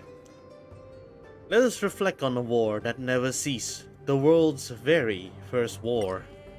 When the era Chrysia came to an end in calamity, the strong devoured the weak, a lion's jaw crushed the throat of a lamb, a dagger struck deep into the helpless, and countless corpses flooded the river of souls, bringing its flow to a halt. Oh my god! Even death faltered, overwhelmed and unable to ferry the fallen. The mournful pile of bones, crushed beneath the relentless waves, was forged into an indestructible colossus, rising from the river of souls. It climbed in a roar onto the land, vowing to unleash divine retribution upon all who were unjust. Nicodor, the conqueror of all conquerors, thus strode across the land with a vow to overthrow the gods themselves. I have heard tales of their carnage against the sky. Why has Nicodor relentlessly pursued the Eye of Twilight for 1,000 years? Are they seeking vengeance against the tyrants of the sky for striking down the rebels who dared to reach their heights with their lightning spears? Or does the blood-stained warrior aim to challenge the most supreme authority in Amphorius? The Kremnoan sings that only the fear of the 100-eyed giant bird cowering in the clouds caused Nicodor to pursue the sun endlessly, day and night. Legends also tell of the day Nicodor led their countless kins into the heavens. Lances clash against lightning spears with deafening roars, and the feathers of gods rained down like a storm of iron. Ragusa, arriving to aid their ally, transformed the rain into honey brew, intoxicating tens of thousands of soldiers. The enraged god of war set celestial brew ponds ablaze, covering the twilight with burning clouds. Those clouds still smolder. The war is far from over. Why do the edges of the sky seem dim? Those are the eyes blinded by the lance of fury. Foolish poets play their tunes conjecturing about the covenant of strife and death, yet they do not know that glory and victory are the melodies of Nicodor. The conflict rages on as they hunt down each kin until none remains unconquered. Thus they cleave Diorios' fortress, cast down the stars of Orynyx, and aim their blade at Kefali upon the throne. A war of kings, a war that was meant to end. Scars etch themselves again and again into the divine bodies of the two titans, only to heal and reappear, with no victor after 1,000 years. Beneath Kremnos, Nicodor has descended into madness, while atop the holy city, Kefali remains in eternal slumber. Yet the Legion of War, clinging to the last vestiges of its glory, still marches towards the distant Akama. Let us recall a war that continues to thrive, the precursor to many across the land. Nicodor forged many divine soldiers and inspired those on the earth to master the art of weapon forging. The first of these was a spear, created during the creation of Aquila by Kefali. The lightning spears thrust into the earth's spine became a gleaming streak that pierced the heavens after tempering by the river of souls. Next came a sword, tempered with divine blood after witnessing the heroics of Gorgo, guarded by the braves of the citadel. It became a blade that pointed defiantly at the omnipotent. The third creation was a shield, gifted by Thanatos and molded from the Netherrealm's clay, strong enough to withstand furious lightning bolts. Yet this shield has vanished. Zagreus, in their vile greed, stole and melted the shield into gold. For fuck's sake! Sorry. Zagreus, in their vile greed, stole and melted the shield into gold coins, merely to barter for a cup of Fagusus' finest brew. In an age where divine battles rage incessantly, war made sparks upon the shield. Its fragments became the guarded secret of Crastum Kremnos' defenses. Anyway, these ancient shields can no longer be replicated. But true warriors do not falter due to a lost weapon. Nicodor has never been a coward who hides from behind shields. Nicodor brandishes their spears, commanding their kin to align in formation. At their fierce battle cry, the kins charge fearlessly into the fray. Neither the surging waves nor the rolling boulder can slow their relentless advance. People learn their formations. People learn their strategies. People learn their bravery. Just as children learn language and young beasts learn to bite, humans learn to assemble armies, craft chariots, march in formation, and slay their foes. Imitating the divine battles, the children of humanity crafted wars of their own. The fiercest among them gathered under Nicodor, offering their blood in ritual conflict. As the god cast their spears, trail of light across the night sky would guide the people of Kremnos. Following the trail of light, they trample every city-state in their path until they reach the burnt ruins. As a festival of praise. At the twilight of the era Chrysia, no one could recall how many city-states had once thrived. In the ballads glorifying Nicodor, the grim specter of the mobile armed fortresses with a hanging blade became their final nightmare. The seeds of strife had blossomed into a giant tree, with even the scholars of Circes learning the knowledge of warfare. From the moment Nicodor's imposing form was seen by the people, the unrest never ceased. A war that lost its glory. Let us visit a war that lost its glory, scorned by Kremnoans. Despite widespread criticism and defamation, Nicodor was not the mindless brute. many portrayed. They held glory in higher esteem than victory itself. Consider Barefoot Fretto, who dashed from the coastal town of Silocosas, his feet as swift as the sea's waves blessed by Fagusa. He challenged Nicodor to a foot race, and his arrogance and pride quieted even the Titans. Nicodor laughed heartily and struck a deal. If Fretto reaches Silocosas before their army, they would ensure peace for his homeland.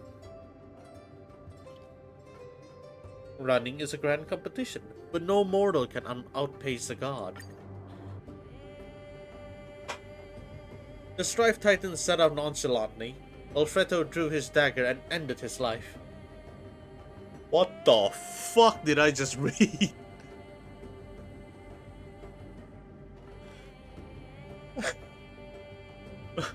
Sorry. Oh, the more I read, the more fucked up it gets. The Strife Titan set off nonchalantly, while Fretto drew his dagger and ended his life.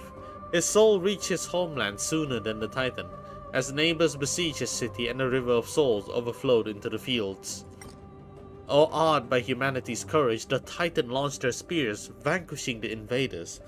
For the next century, no tyrants dared defy the sacred pact between mortal and god. When King Dasos secretly brokered a ceasefire with Canor, only to betray them, leading his forces from Crastum Kronos to their gates, Nicodor unleashed divine fury on their own people for the first time. The Titan positioned themselves at the heart of the conflict. Any soldier bold enough to cross the line would find his shield impossibly heavy, his blades shattering and corroding instantly. The Titan preserved the honor of warriors. The Titan safeguarded the sanctity of combat. The Titan's kin dismantled Dasos' chariot, strangling the king who disgraced warfare, turning his allies into a blood sacrifice, a stark warning and a ritual to end the conflict.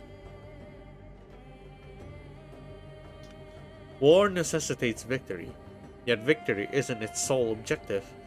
Nicodor once upheld such order through intimidating forces, fostering a fragile yet cherished peace. However, glory had long decayed. An eternal night shrouds the mortal realm, and the god now devoid of reason sees every life as an adversary. The defender of Amphorius against the Black Tide eventually turned traitor and assistant to the Dark Tide, igniting futile wars. Nicodor, resilient as ever, did you ever anticipate such a disgraceful fall from grace? Oh, who the fuck is that dude who took a knife, got himself killed, and reached the freaking place before the Titans did? What the fuck? That's so metal. That is so metal.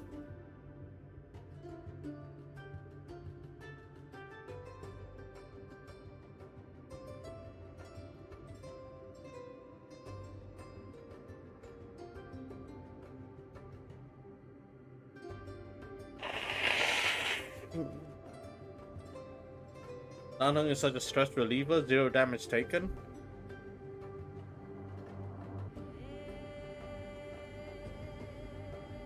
Wow.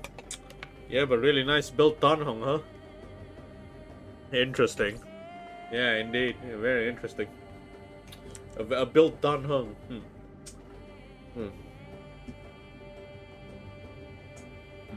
It would be nice for me to have it, huh?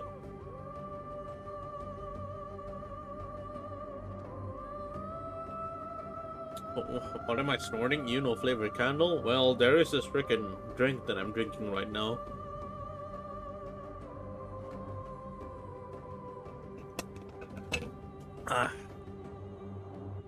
It tastes pretty good, but it ran out. He's like Adventuring when he was first released. Wow.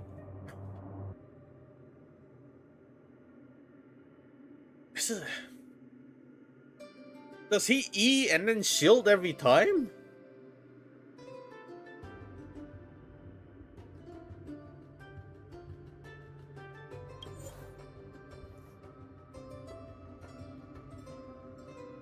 You know what? Let me go get some medicine first. BRB.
I'm back.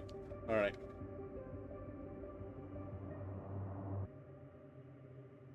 Lullaby for children to sleep.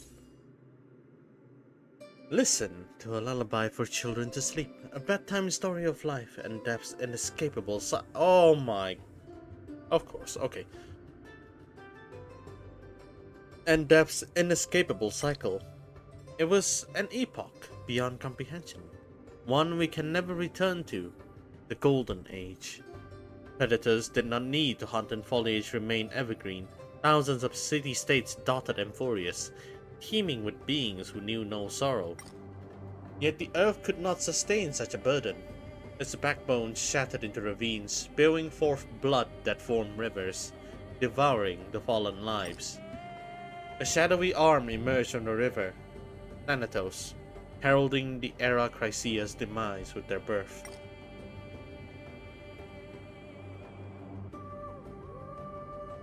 From that moment, life became capable of exhaustion. Life became capable of aging. Life became capable of death. Under the watchful eye of the scale of justice, they swore oaths with the gods. The river of souls marked the boundary where death would balance life in Amphorius. Departed souls would journey to the realm of Thanatos, boarding the ferryman's long boat to transition from this life to the next. They were a friend of Orynyx's.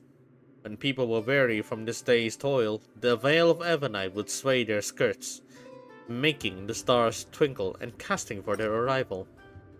Thanatos quietly descended into the mortal world, gently brushing the brows of the weary with their pinky finger, guiding them into a peaceful slumber. The soft hum of the nightingale and the gentle flicker of the stars form a hymn to death and time. Only by cherishing this moment can one embrace tomorrow. They once conversed across the river of souls with Menestia, as Circe's divine form was gravely harmed with the gods' war.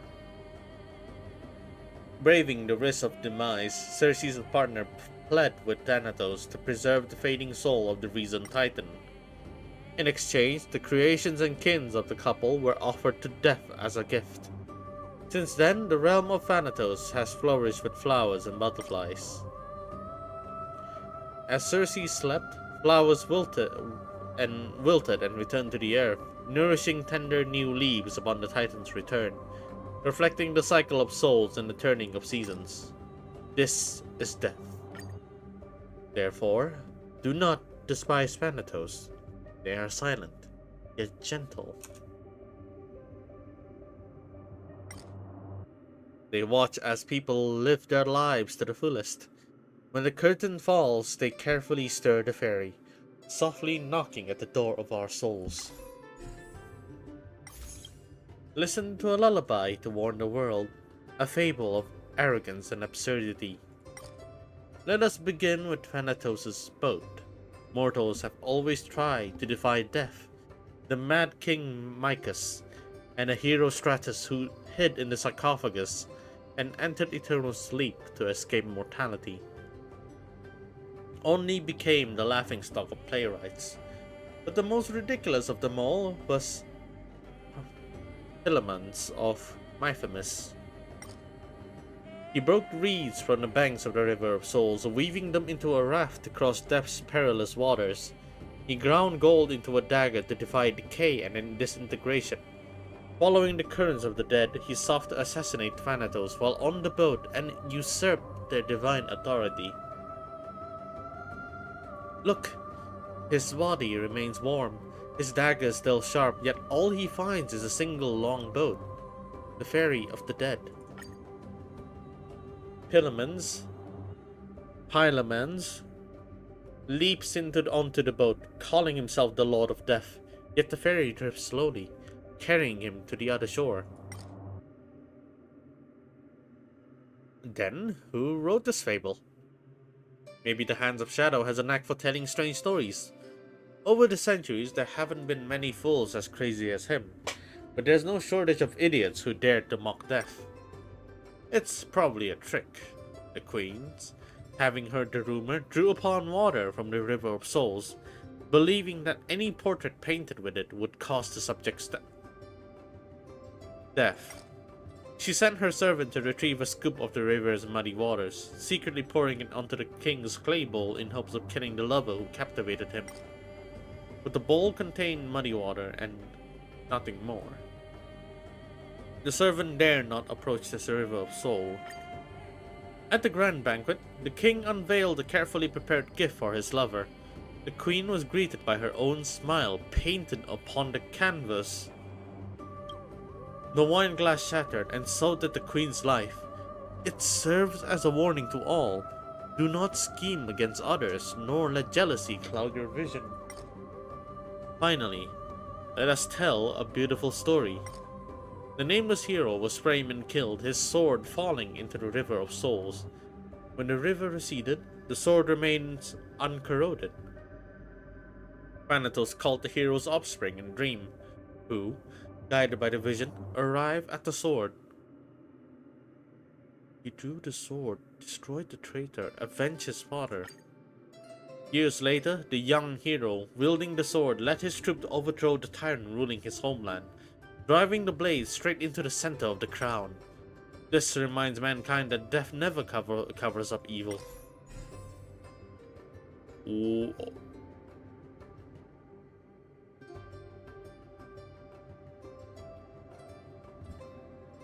Not gonna lie, this one's cool. I like this. Story.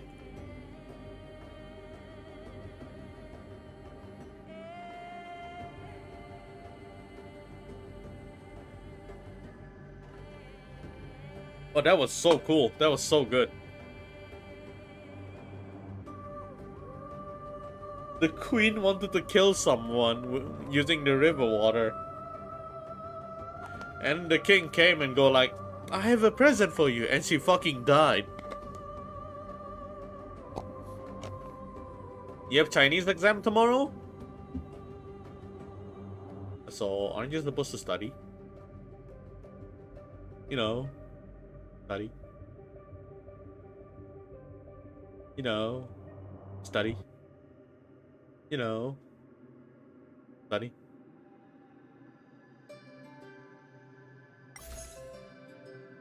Listen to a lullaby to return home about the journey to the afterlife. The tides of the river of souls corroded ships, turned flesh to ash and forbid mortal life. They followed death, flooding battlefields and wastelands, receding only after all the deceased are ferried back to the realm of Thanatos. If you wish to meet Thanatos, this is where the journey begins. Except the end of this life, bye-bye. On either side of the shallows, you can see countless restless souls drift aimlessly. Some, having forgotten to bring the coin needed for the ferryman, are cursed to wander the shores for centuries.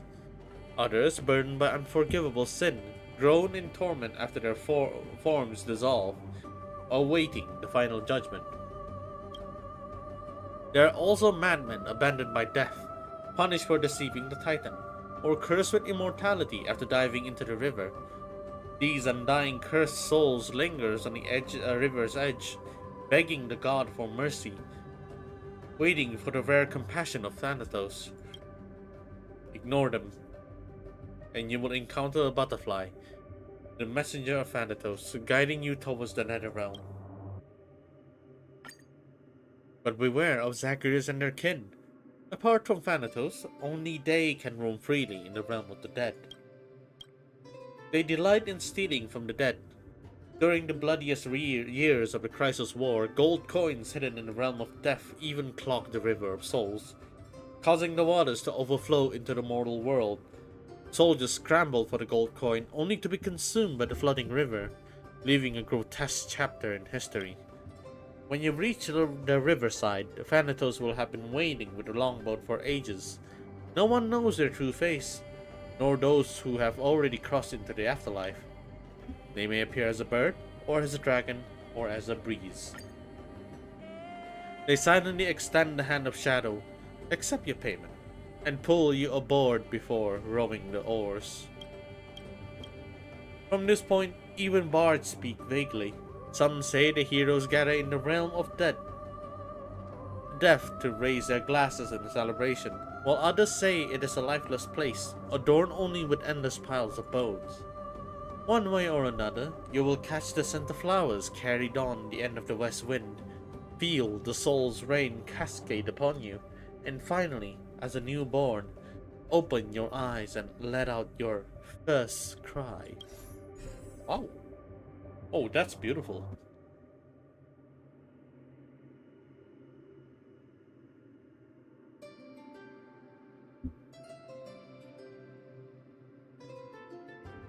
All my exams went well, except the one where I didn't watch this? Bruh.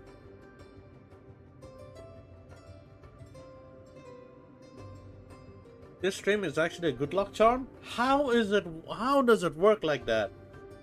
You know what? I'm not even gonna bother questioning it, because fucking Hitoshi, every time he comes, he gets a character.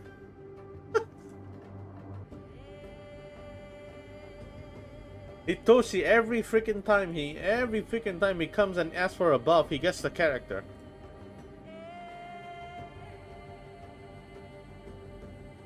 It's absurd.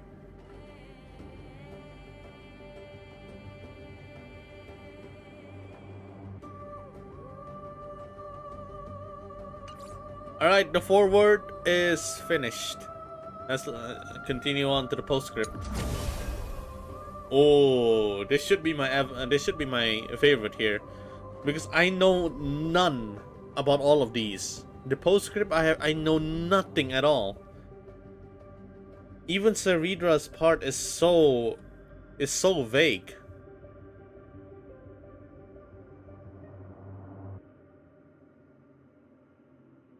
You are someone who can buff everyone but themselves. I'm that fucking Red Skull in that freaking Avengers game, where he says something about he can lead to a treasure that lead people to a treasure that he can't claim, or whatever that code is. If there's any Avengers fanatic that can actually recall the code.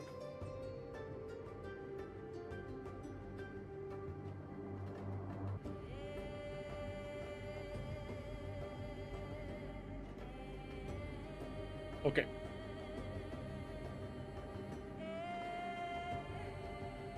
Alright. The postscript should be a little bit surprising, because I have no idea about most of these.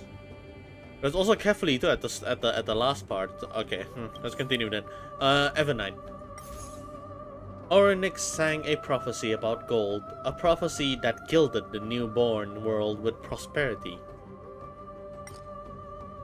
In that pastoral era Chrysia, Orynyx was the most overlooked of the gods. Their words are barely heard, and their altar was devoid of offerings and followers, only accumulating dust.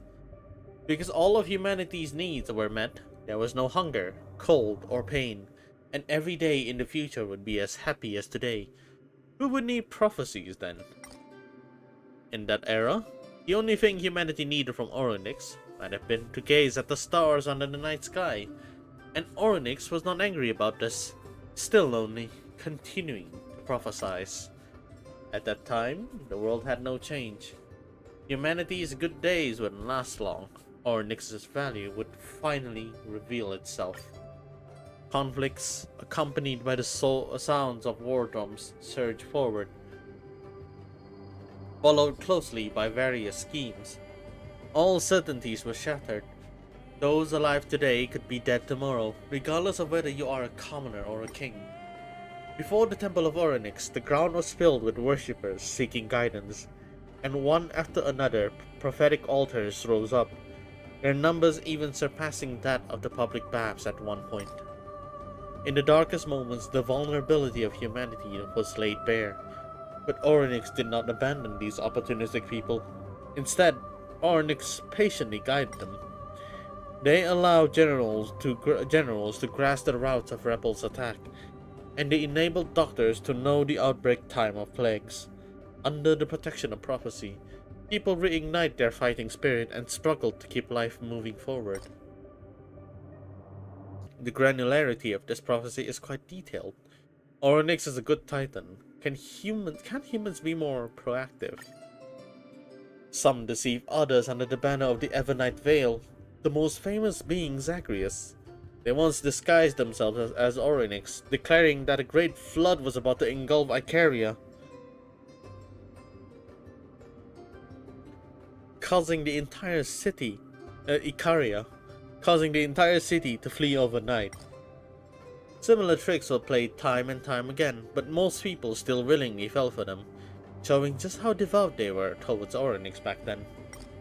That is, until Oryx could no longer bear it and only shared the prophecies with the senior priest, for only they could discern Oryx's true form, the earliest anti-fraud measure. From that point on, most people could no longer communicate directly with Oryx. The priests monopolized the right to converse with the divine, but fortunately they remained dutiful enough to carry out Oryx's imposed obligations year after year.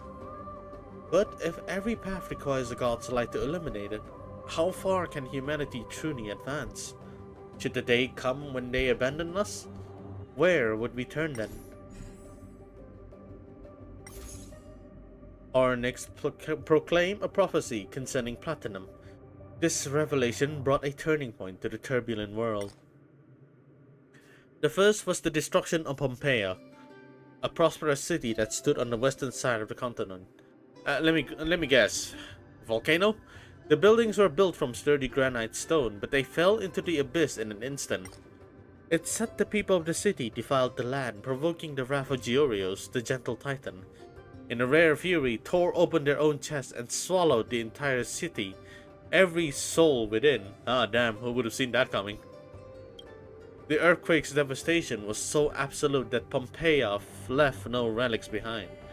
Only a few devout followers of Oryx, who heeded the prophecy and fled beforehand, allowed later generations to learn the details of the catastrophe. Oh man, that sounds really familiar, huh?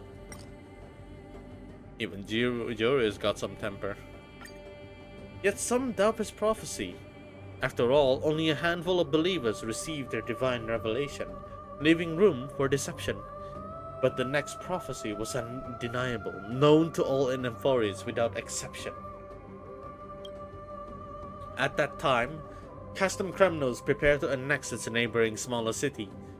Oryx delivered a divine decree foretelling the campaign's failure, and declaring the general of Kremnos would meet his end at Clear Spring Gorge's narrow pass, very specific, doomed to fall from his steed to the cliffs below. That is very specific. The small city's morale soared, and they ultimately used the narrow terrain to achieve a victory against the overwhelming number of invaders, thwarting Kremnos' invasion. And just as the prophecy foretold, Kremnos' general met his destined end. This war forced even those who once doubted Oryx to believe, for no one could halt Nicodor's conquest, yet not even this god of war could defy Oryx's prophecy. Even Nicodor was humbled. How I wish Oryx would divine a fortune for me. That's some beefed up prophecy. Of all Oryx's prophecies, only one remains unfulfilled, and that is the foretelling of Amphorius' ultimate fate. Yet the prophecy's exact contents remain fiercely guarded by the priests, spawning countless conspiracy theories.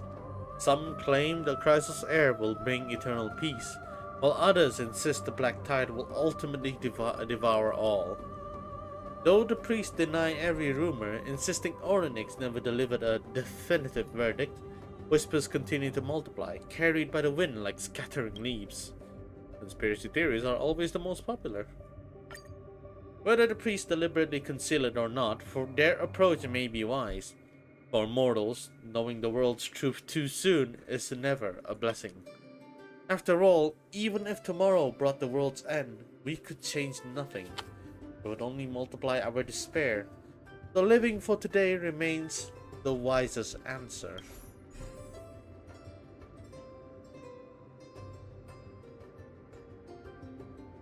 So a sinkhole, basically. Yeah. But they're making it. This is definitely inspiration to Sodom and Gomorrah in the Bible. or either that is for Georios' wrath, but how it happened is more on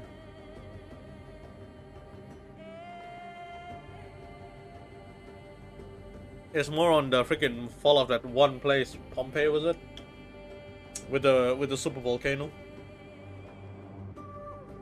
Lead still prophecy. Orynyx murmured a prophecy of lead and steel. This revelation deepened the confusion of a fallen world. Now that Orynyx has turned wordless and deafened, hearing no prayers, speaking no revelation, no matter how fervently the priests plead, they keep silent. Only the echoes of human voices remain in the hollow temple halls. The signs of Orynyx's withdrawal were there from the beginning. At first, their prophecies grew increasingly vague, reduced to cryptic fragments that even a seasoned priest struggled to decipher.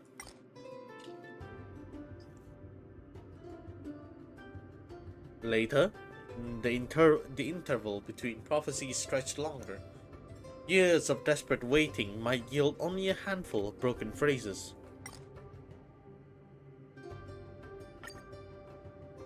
Orynyx became a riddler. Priests and scholars argue endlessly regarding Orynyx's silence. One hypothesis claims Orynyx has exhausted their divine power by delivering too many prophecies in the past, and that once restored their voice will return. Another conjecture is that the priests deliberately severed the communication between Orynyx and mortals, with the intention of consolidating power in their own hand. No matter how many absurd hypotheses arose, Orynyx responded with silence. In this way, mortals were truly pitiful. Without the guidance of their titan, they could not unify their opinion.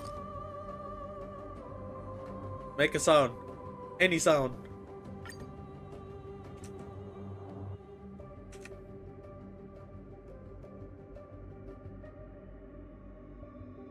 When the last priest who communicated directly with Orynyx passed away, those great prophecies became distant legends, passed down from generation to generation in Amphorius. Future generation could only glimpse the power of this titan from the remaining divine miracles and obtain a small pitiful revelation from dreamlike whispers. Don't worry about the truth of the revelation. As long as they allow the helpless to sleep peacefully in the night, it is enough to be of help. It mainly serves as psychological comfort. Look up at the deep night. The dim stars offer us no guidance, and all that responds to us is the silent darkness, as if this titan no longer exists in the world. Only those chosen by the prophecy can hear whimpers of the sound from ancient west wind that has blown for millennia. You're reacting the Bible in Stariel. This is the Bible. I'm reading it like I'm reciting the Bible in church. It has the same freaking energy.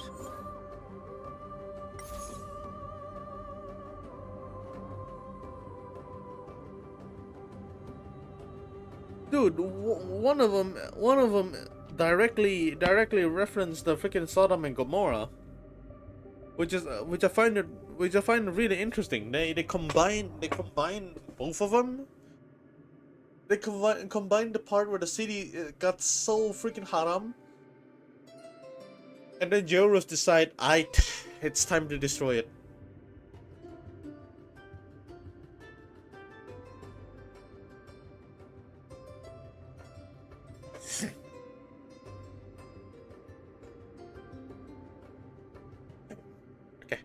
Who was the one that enacted the laws that bound all things at the inception of primordial chaos and set order upon existence? In that repression that could even choke Titan, space and time intertwine like fibers, with the newborn Amphorius on the cusp of peril. Talanton, the calm and steady one, manifested as a scale that traversed the chaos. They called their sisters to embrace both sides of the scale, holding up time and space, and thus was the first law of the world proclaimed, that space and time be forever separate. From then on, space became a mountain, unmovable, allowing all things to reside within. Time became a river, tumbling forward, granting all things capable of change. What principles are at work here? A glorious achievement indeed. The work of world forging. What the fuck did I just read? The work of world forging was far from complete, and Talantans worked endlessly to formulate new laws.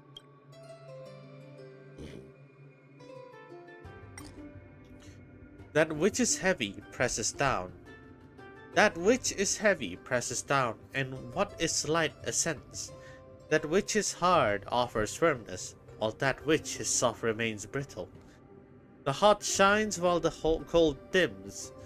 This way, countless laws were placed on both sides of the scale, to face harsh judgment before the scale of justice. It is with the support of these laws that the land, the sea, and the sky came to be.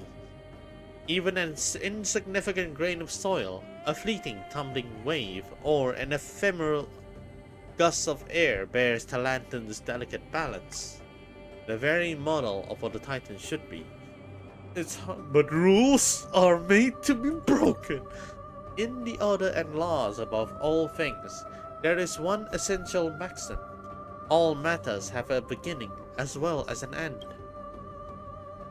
Talantan knows that all things are born of destiny, and are destined to return thusly as well. Hence, trees wither, rivers dry, and wailing gales will scatter. Even the primate of all intelligent beings, we humans loved by the gods, will depart from the netherworld after our death. But do not blame Talantan for their coldness. Go see the broken spine of the land, for that is the price to pay for the endless propagation of life. The balance set the cycle of life in motion. May Talantan's scale be forever righteous. Less light and dark, lightness and heaviness, quickness and slowness, but even time and space themselves return to chaos.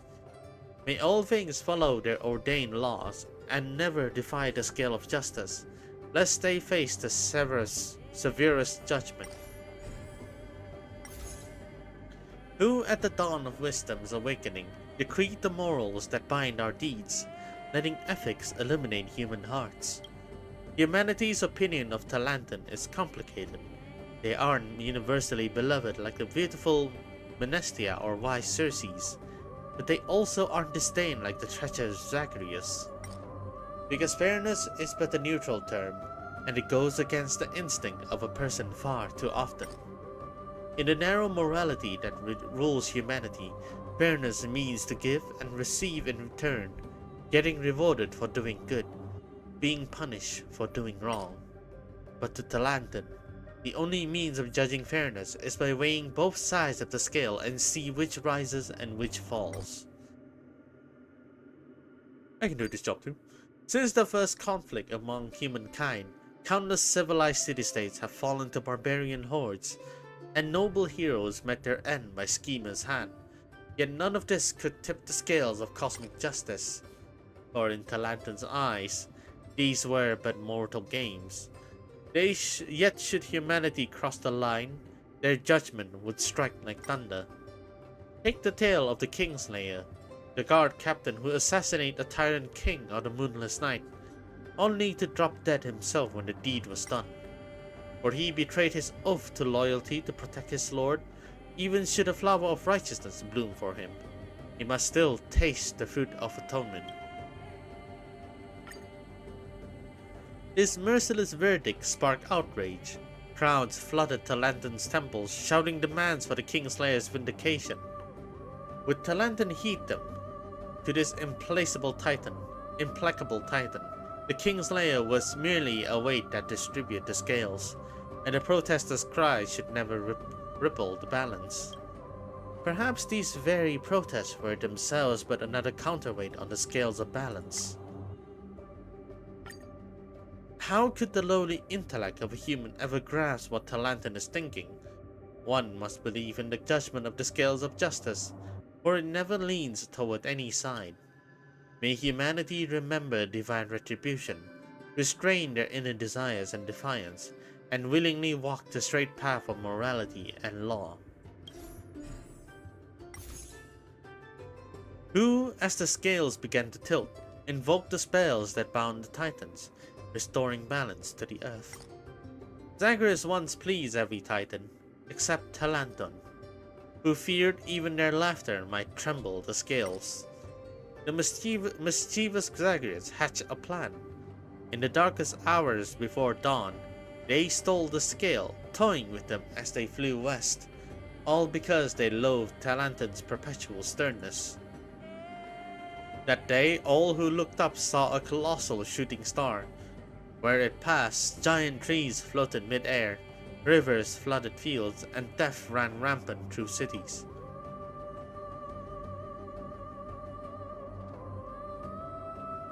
The rules have been broken. Zagreus in big trouble this time. The lantern's wrath alarmed even the gods. Ragusa themselves stifled their laughter, and the sea lay still as polished glass. The gods united to reclaim the scales. Georios raised mountains with outstretched arms to block Zagreus' path, while Aquila unveiled 100 eyes to illuminate the earth, leaving Zagreus nowhere to hide. Even Nicodor finally drew their spear, pressing it to Zagreus' throat until the scales were surrendered. Yet Talanton would never spare such a rogue, and so a new law was forged. Every thief would, in the end, lose all they had stolen. Damn, even Nicodor is on the move. Oh, Zagreus, pitiable, yet detestable. They can only ceaselessly steal and constantly lose. Such is an endless cycle. So that's what happened. And the ones that believe in them in mortal realm are also afflicted by this curse, coursing through them like a snake's poison. There is no more hope of absolution for their like. Every thief is cursing Talanton, cursing that scale. It's all Zagreus' fault. Thank Talanton. They forged an unbreakable shackle for the trickery Titan, and terrified every deceitful thief.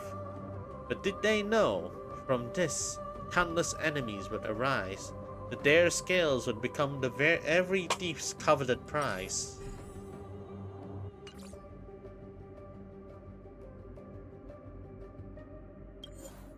Sheesh. Most weighty thing, most stubborn thing, most gentle thing. It is the most weighty thing in Amphorius, carrying the growth of all things on its massive body. In the distant past of the primordial ages, for countless years, the formless and abstract fate move alone. But in that ethereal and abstract world, no tangible thing could be born. Thus, Janus created a mass of material that could not have existed in the void. Talanton molded it into a concrete shape, and Orynyx gave the ability to self-evolve. And so, Georios was born. The three fates placed it as the initial counterweight on the one side of the balance, and finally, Amphorius had stable matter. So this is a fate used for heavyweight. Originally, Georios wasn't as steady as they are now. Like all the newborns, they were filled with curiosity about this world, and every time they explored beyond, tremendous earthquakes would plague the land. What the Three Fates' sister needed was a stable land, and so Talanton patiently instructed Georios to bury their impulses deep beneath the thickness of the crust.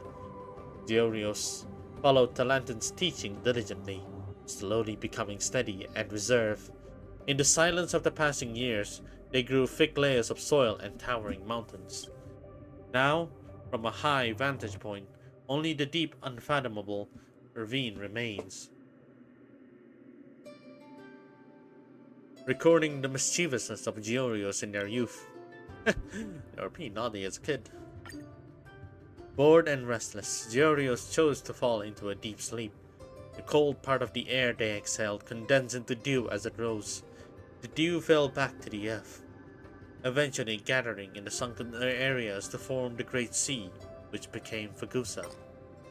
The hot part of it rose to the top of the sky, and due to the obstruction of Veil of Ephonite, the gas condensed into a giant bird with wings large enough to cover the earth.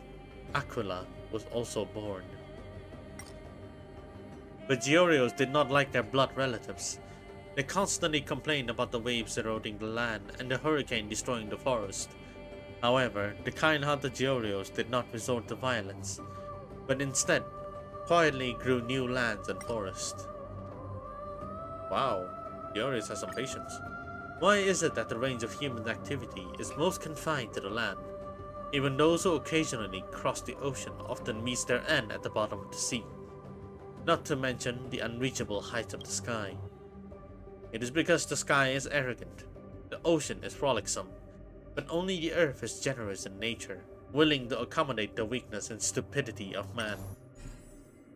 The most stubborn thing. They are Amphorius' most obstinate creation, wielding the endless patience to intricately sculpt the world in all its facets. Georios is the original craftsman. Every manner of strange rock, mountain dweller, and dromas are work of their creation. Yet they cannot be considered the best crafter, for their work lacks any semblance of finesse. All the gods mock Georios' creation for amusement, and even Zagreus was too slothful to steal from them.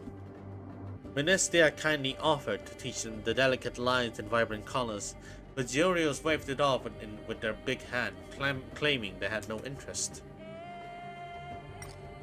Fagusa loved to tease the earnest Georios. Sometimes, before the clay sculptures were fully hardened, a sudden downpour would smash down without warning, turning Georios' hard work into a puddle of mud.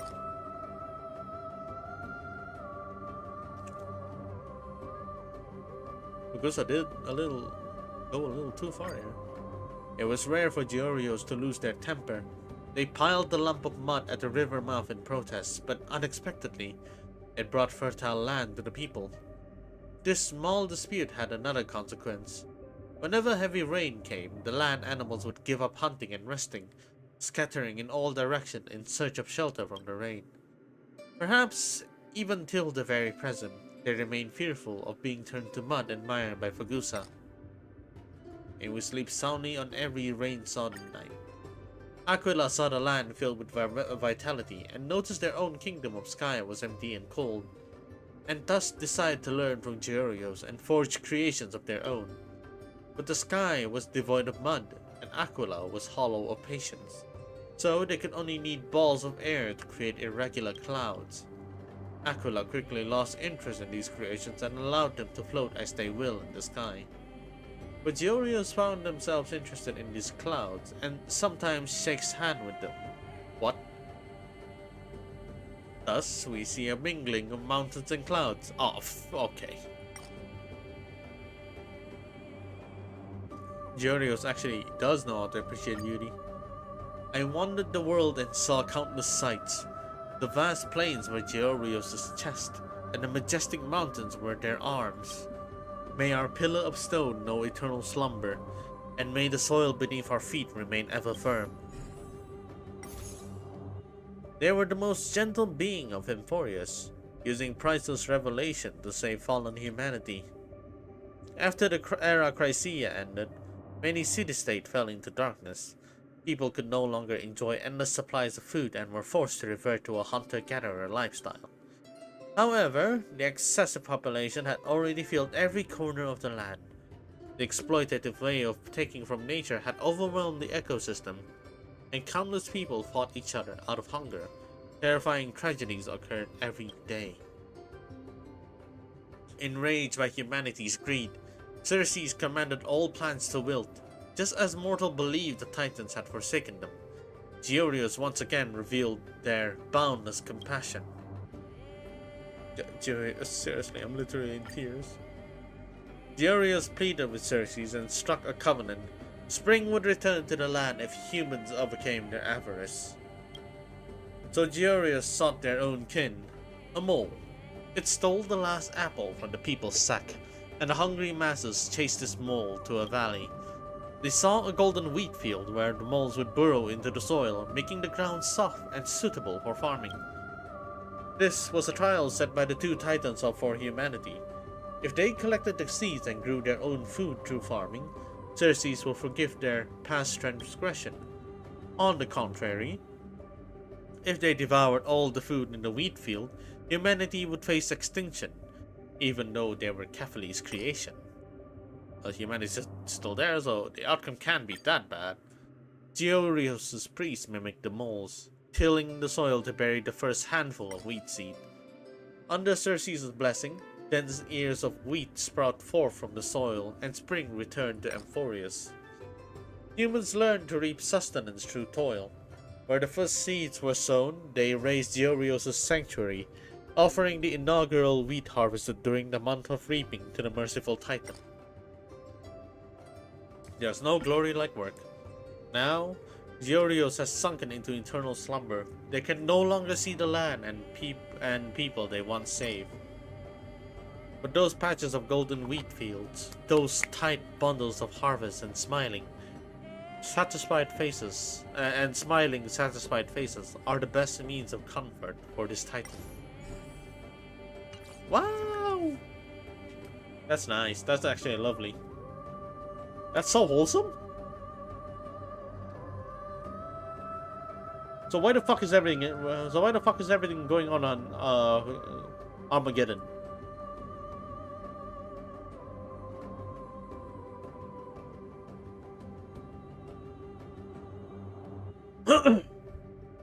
Oh man.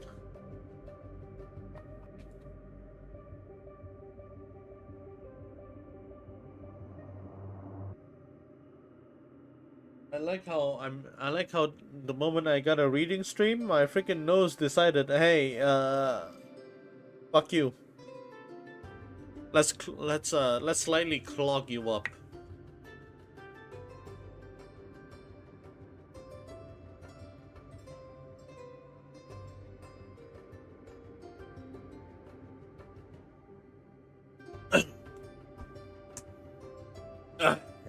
There's some divine tale too in order to balance the scale. During the divine period, there lived a demon named Rakta Beach. Spreading terror everywhere, killing life. Well, it's a simulation made to destroy everything at the end, so they need to make conflict. Fair enough. Fair enough.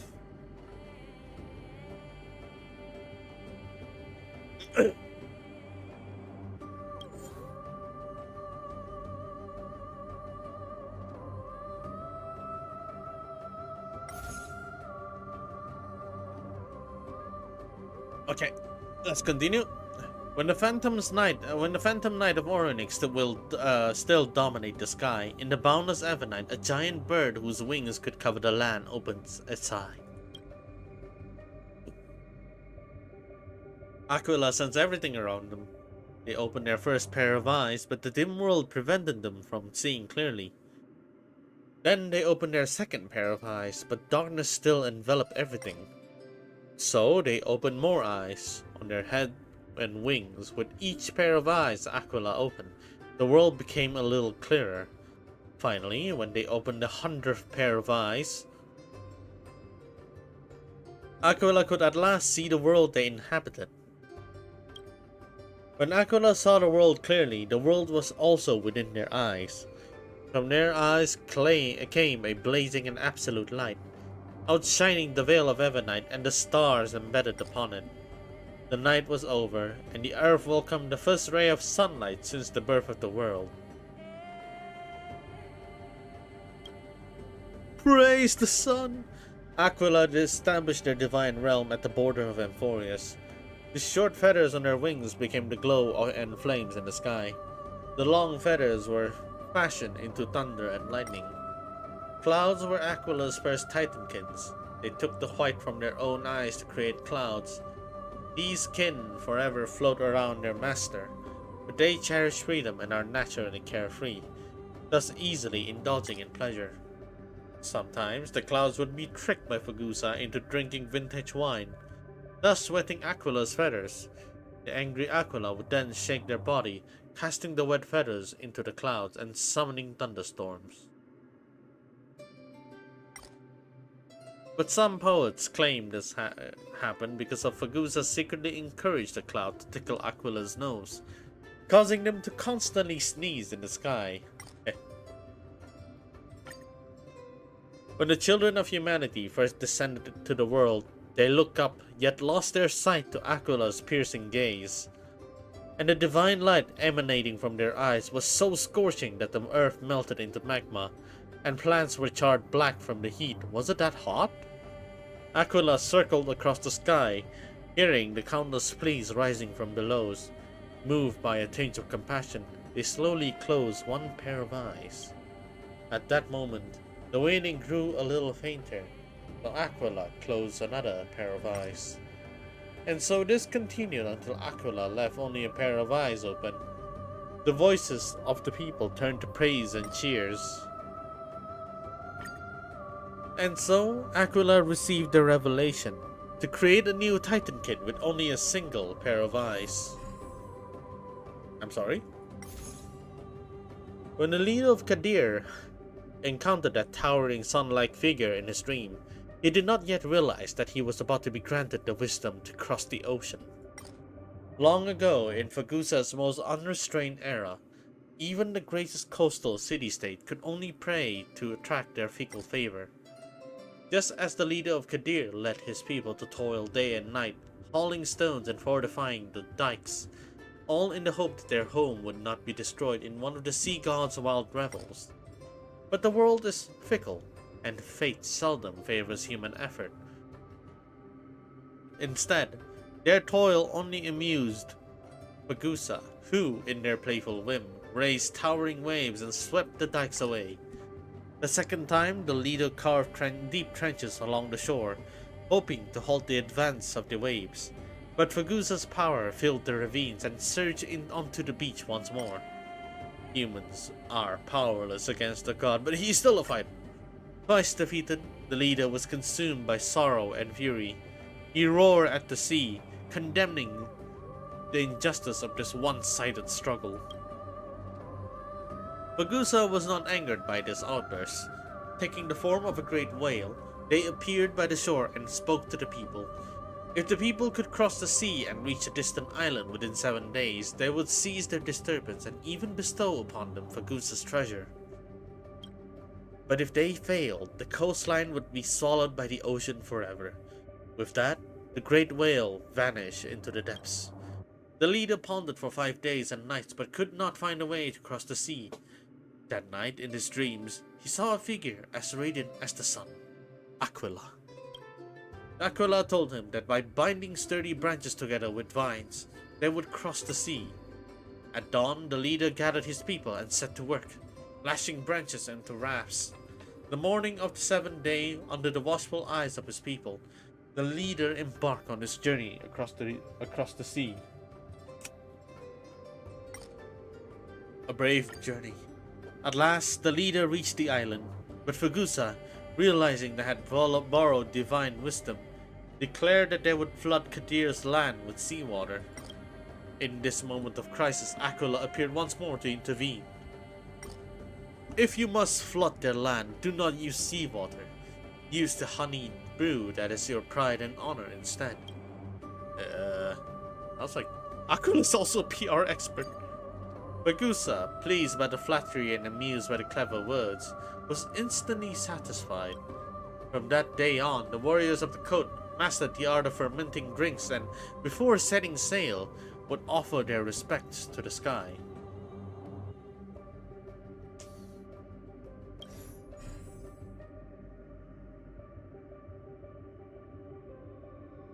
Kin that praises perfection. But when Aquila boasted to Orynyx of their perfect kin, they were met with nothing but a dismissive scoff. Is there such a thing as perfection in this world?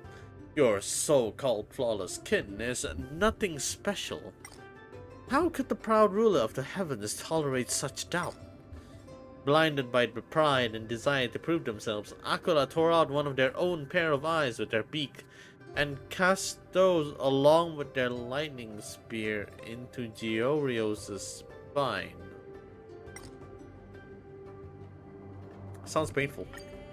From the soil, a child swiftly emerged with a mind that could think and limbs strong enough to— what the hell? From the soil, a child swiftly emerged with a mind that could think and limbs strong enough to bear the weight of the world. With each breath, their body grew larger and their wisdom deepened. until at last the infant became a giant greater than even Aquila. They sprouted hands to touch the sky and legs to stride across the earth. Their hair turned snow white, dyed by the clouds, and their eyes became deep blue, painted by the skies. Thus the omniscient and omnipotent Cephaly was born. That sounds awesome. However, before Aquila could boast to Orynyx of their creation, their path was blocked by an enraged Talanton. The omniscient, omnipotent creation had disrupted the balance of the world. As punishment, Aquila and Orynyx, who had encouraged this defiance of cosmic law, were each condemned to rule only half the sky, never to cross into others' domain. Aquila was ordered to forge a great scale and entrusted to the newborn Cephaly. It would be the scale's duty to divine dawn and dusk, ensuring the balance between day and night. When dusk fell, the Titan sky would be compelled to close their eyes and enter a momentary slumber, until dawn called them back to wakefulness once more. Yet Talanton did not realize that, having been born from Aquila's eyes, Cephaly's gaze was naturally attuned to the light of day. And so, in the ages to come, when humankind was born, they too would inherit Cephaly's nature, working beneath the sun and resting beneath the stars. So Aquila won. Thus, though the struggles between day and night would never truly cease, by the year's end their hours would always return to perfect balance. Wow! Nice. Tired of his antics, the divine sages prayed to the gods, and listening to their pleas, goddess came to Kali in her Kali avatar to destroy and devour him. During the battle, she successfully beheaded him. But to all the gods' surprise, not only did he regenerate his head, but there were 2 more clones of him standing beside him. Damn. Kali. Ah, that's probably where the name came up.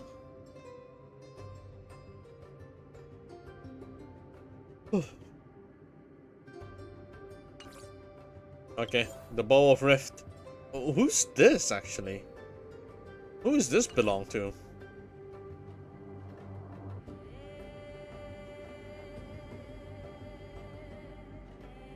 Alright, one moment. Let me take a leak. ERB.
Okay, sorry, my god. I got freaking cold. I'm back.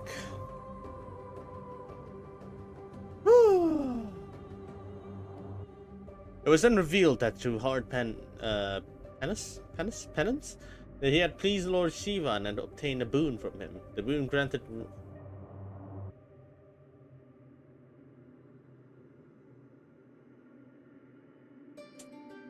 That was such a horrible timing. Hold up.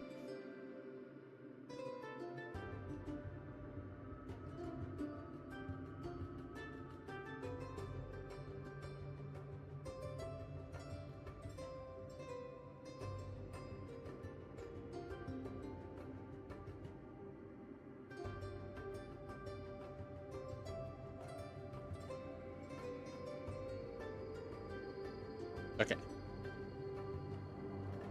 Rakta beats the power to regenerate. Every single drop of blood that touched the earth would instantly create a new, equally powerful demon in his likeness. They made it nearly impossible for the gods to defeat him in battle. Each wound multiplies the enemy. At the end, Kali defeated the demon by using her immense tongue to lap up every drop of blood before it could touch the ground, thereby preventing new demons from being born. Oh. Oh.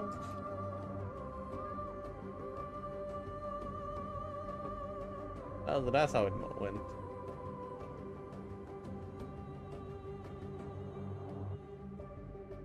Wait, is this like within the written text, like a folklore? Eh?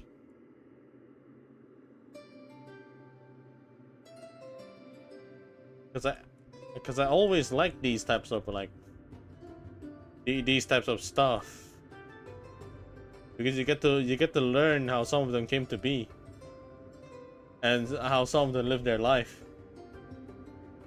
Even though it's fiction, it feels like you're in there.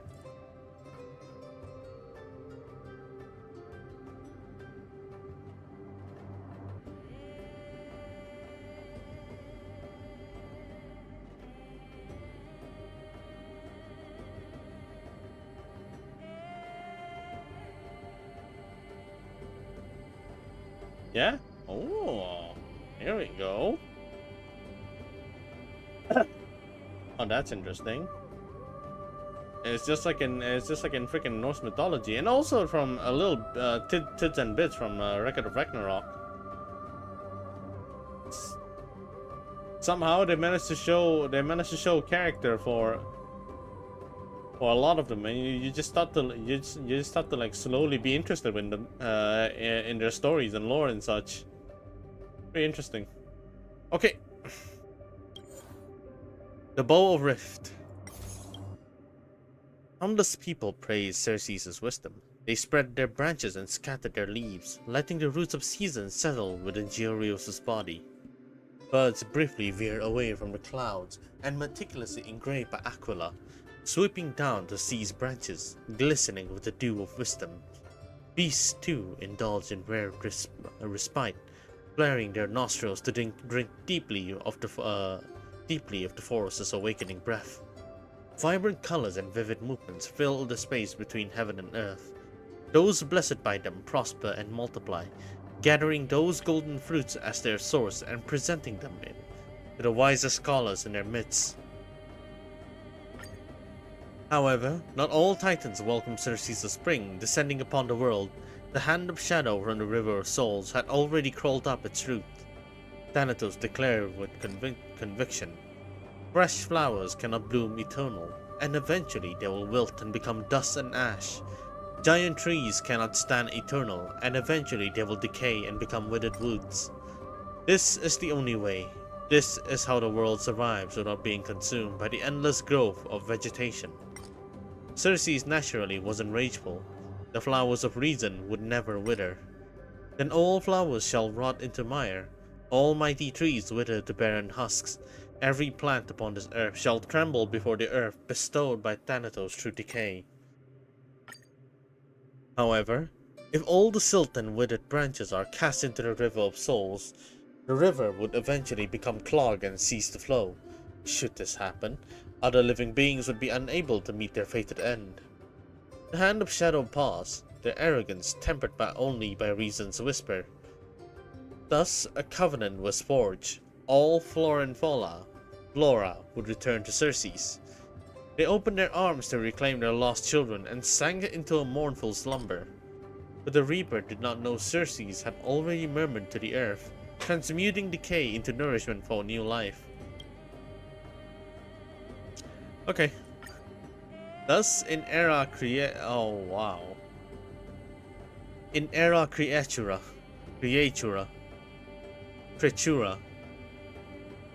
the land became Circes' garden. Later, after a long time with the arrival of Era Chrysia, mankind established a new citadel on the earth, and this stalled the expansion of that lushness slightly. Lament their indifference. All lamented Circes' indifference. When Menestia offers fervent love, they resealed that passion within the amber of rejection. Yet love and romance unrestrained bursts forth like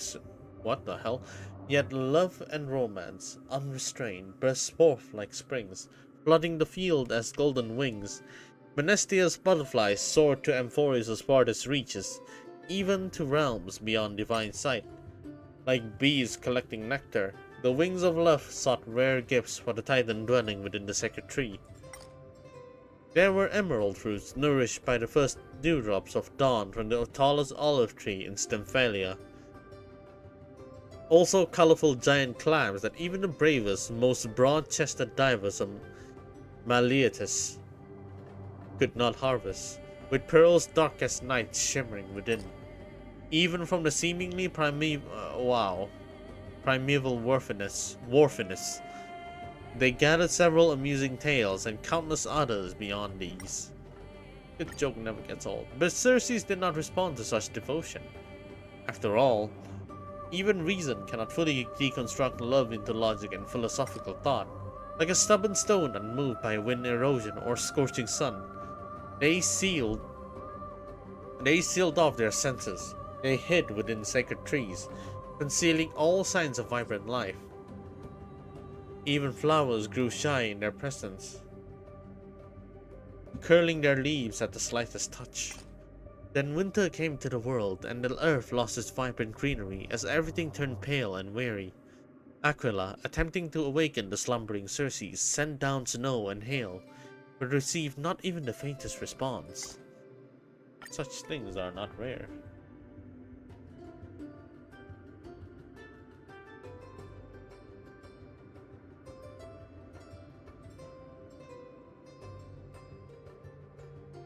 In the end, it was still the devoted Menestia who approached, wings alighted upon the sacred tree, whispering to their beloved within through the sound of their fluttering. However, the sacred tree eroded golden sap, encasing the wings within it. Menestia's butterflies fell to the ground, covered by fallen leaves and sand, layer upon layer, until they sank to the core of the earth. This was the amber of rejected love, burying everything in the forgotten depths of the earth. From another perspective, they're technically all condensed together. Hearing of such sorrowful past, the later children of humanity would pick up a fallen red blossom when contemplating love. Anxiously, they would pray for Circes' mercy, plucking petals one by one, deeply fearing that the ember of rejection would seal them in an abyss of hopelessness. All marveled at the Circes' blessing. It left two magnificent gifts for humanity. One was wisdom and reason, the other the art of cultivation. After death appeared in the world, hunger also began to afflict the beings of the earth. The numerous children of humanity, forced to abandon the dignity of being the most exalted of creatures, fought each other like beasts for food. To satisfy their hunger, humanity cast aside the reason bestowed by Circes. To fill their stomachs, they depleted all the wild vegetable and fruits of the forest. This angered Circes, who commanded all plants to wither. The starving children of humanity would soon vanish from the earth. Those who have never known hunger have no right to blame. The compassionate Georios pleaded for humanity, and Circes allowed wheat to grow from the soil. Yet for humanity to survive in the world, wheat alone was insufficient. They still needed olives, potatoes, and onions, as well as the sweet fruits that once grew abundantly across the hills and valleys. So Circes imposed their trial. From among their devotees, they selected the most devout young man and gave him a handful of strangely shaped plum seed. They proclaimed that they would place a curse upon the young man. No matter what this poor devotee ate, or how much he consumed, he would never be satisfied. An endless hunger would burn within him like raging fire. The divine are experts at torturing people. And so the long torture began. The young devotee, a fisherman's son, devoured all the fish and shrimp his father had caught. Then he consumed all the wheat in his home, and the provision of his neighbors to find more food. What the hell? Then he consumed all the wheat in his home, and the provisions of his neighbor. To find more food, he was forced to leave his homeland. He devoured all the birds and beasts within his sight. But as Circes had foretold, no matter what he ate or how much he consumed, eternal hunger continued to torment him. This painful journey continued for an unknown amount of time. And finally, the devotee exhausts his strength, his spirit and body utterly broken. He sat before a withered tree, sensing his imminent demise. Using his last ounce of strength, he raised the seed given by his god, and instead of putting them in his mouth, he scattered them into the air. He kept his faith. The seeds blossomed with Circe's blessing in the air, and the withered tree behind the young man transformed into a towering sacred tree. The young devotee had passed Circe's test. Thus, various crops began to grow upon the earth, and people gathered beneath the sacred tree to listen to the teaching of the voice of wisdom. Wow. Oh, that's so cool.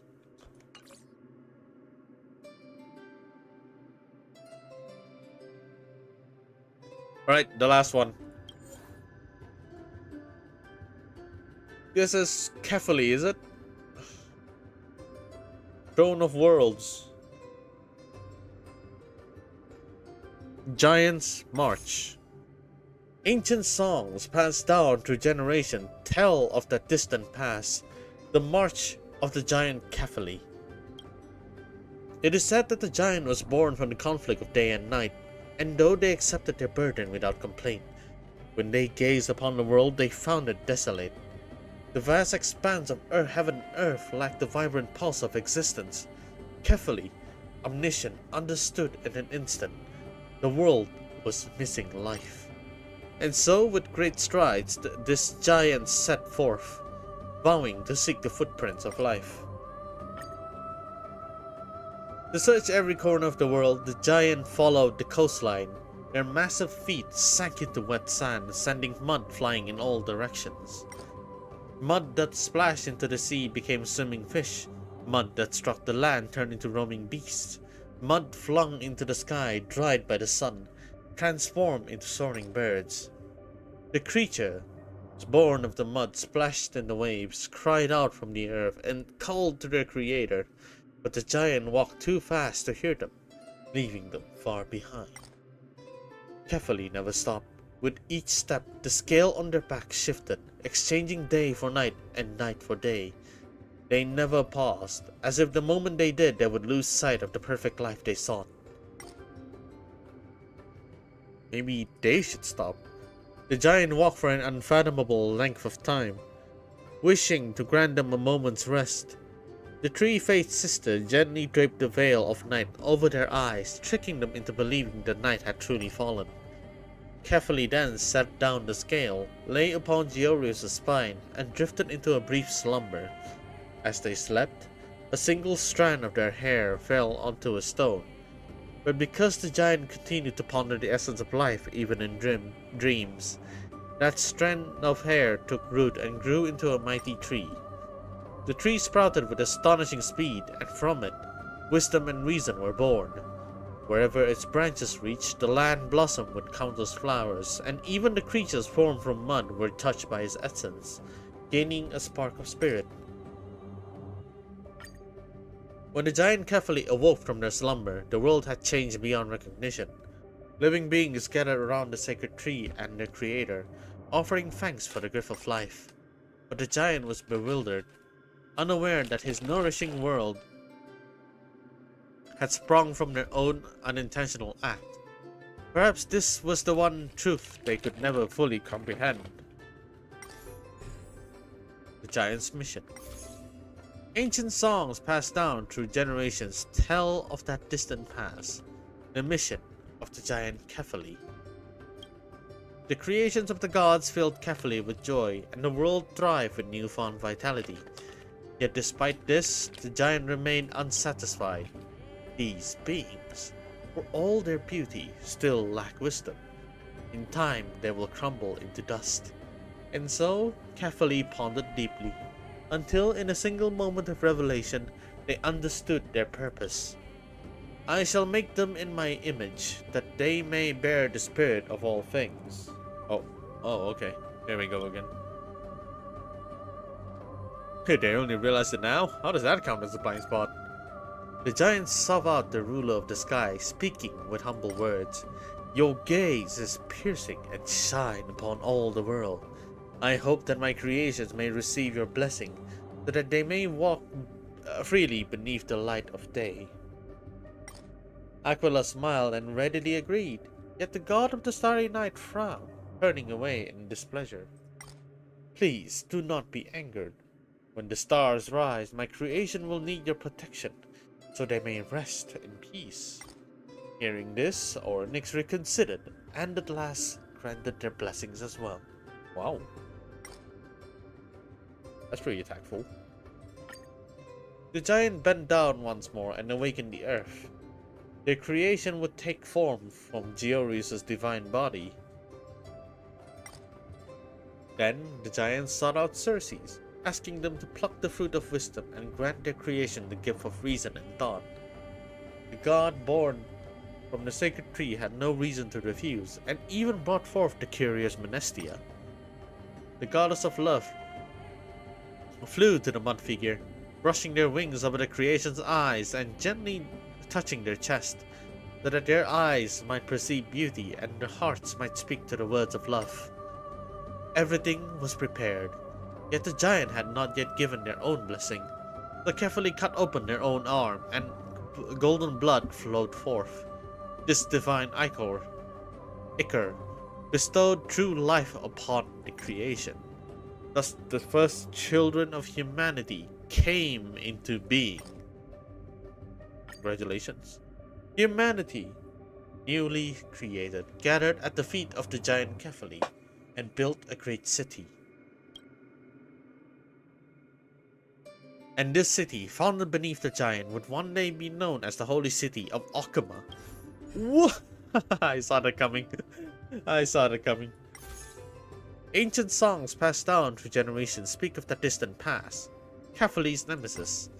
Life spread across the land, but in the end, all living things met their end. From death arose conflict, and from conflict, war. As unarmed mortals fell, their souls plunged into the river of soul. And within the realm of Thanatos, sorrow and hatred festered and grew. The bones of the dead, fused with the waters of the river of souls, were shaped by grief into a colossal figure. Beneath the earth, they unearthed the lightning spear that Aquila had once cast down when creating the giant. Tempered in the waters of the river of souls, the weapon was reforged into the Lance of Fury. Thus was born Nicodor, the Lance of Fury, the eternal enemy of the giant. Nemesis will always be nemesis. The slaughter of countless creations filled the giant with sorrow. Seeking aid, they turned to the Sky Titan, pleading for the return of the lightning spear, so that the divine weapon could no longer aid in destruction. But Aquila was unmoved. That spear has been tainted by the filth of the river of soul. I will not lay a hand upon such corruption. much less reclaim it. With no other recourse, the giant then called upon the god of wisdom, Circes, to seek counsel. As expected, Circes devised a plan. Nicodor wields a divine shield, a gift from Thanatos themselves. Forged from the very essence of the underworld, it is strong enough to withstand even the fiercest lightning. If you can convince them to strike their own shield with the spear, one of them is bound to break. The story sounds familiar. Thus the giant journeyed to the River of Souls to confront its sworn enemy. They spoke with carefully chosen words, goading Nicodor into action. Proud of their unmatched strength and divine weapons, Nicodor listened with scorn. Gripping their spears in one hand and shield in the other, they summoned all their might and clashed them together. The thunderous roar split the heavens, the earth trembled as if struck by divine wrath, quaking for what felt like an eternity before setting into silence. And the spear remained unscathed, but the shield has shattered into countless fragments. Some say these fragments were later minted into coins by Zagreus. Others whispered that they became the secret behind the indomitable shield of Crastum Kremnos.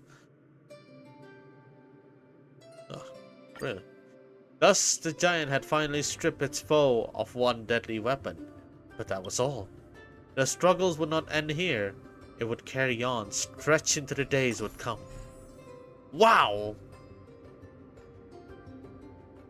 Bitch, is not even stolen? It just clashed and broke.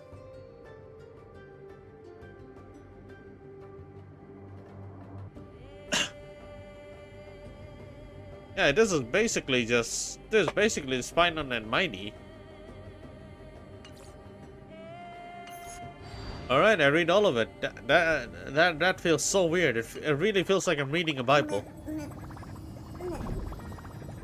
It really felt like I'm reading a Bible.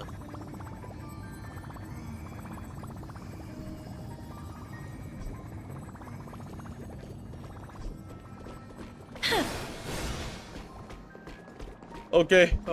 I'm actually done reading here. Oh my god, my throat. Oh my god. My throat is not feeling it.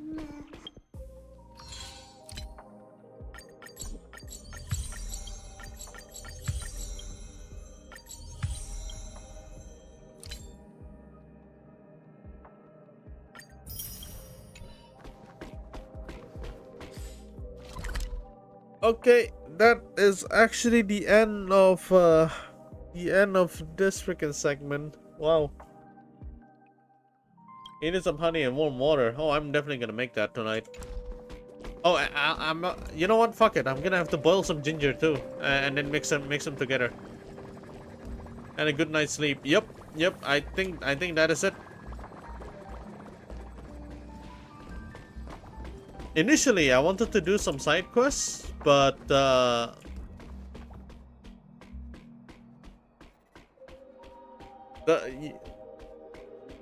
amount of text in the Titan Odes, it's actually a lot more than I anticipated. That was insane.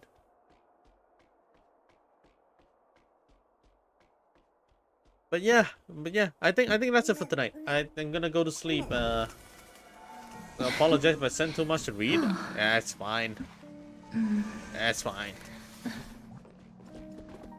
I ended up reading anyway. You gotta make the chat lively somehow. Wait, hold up.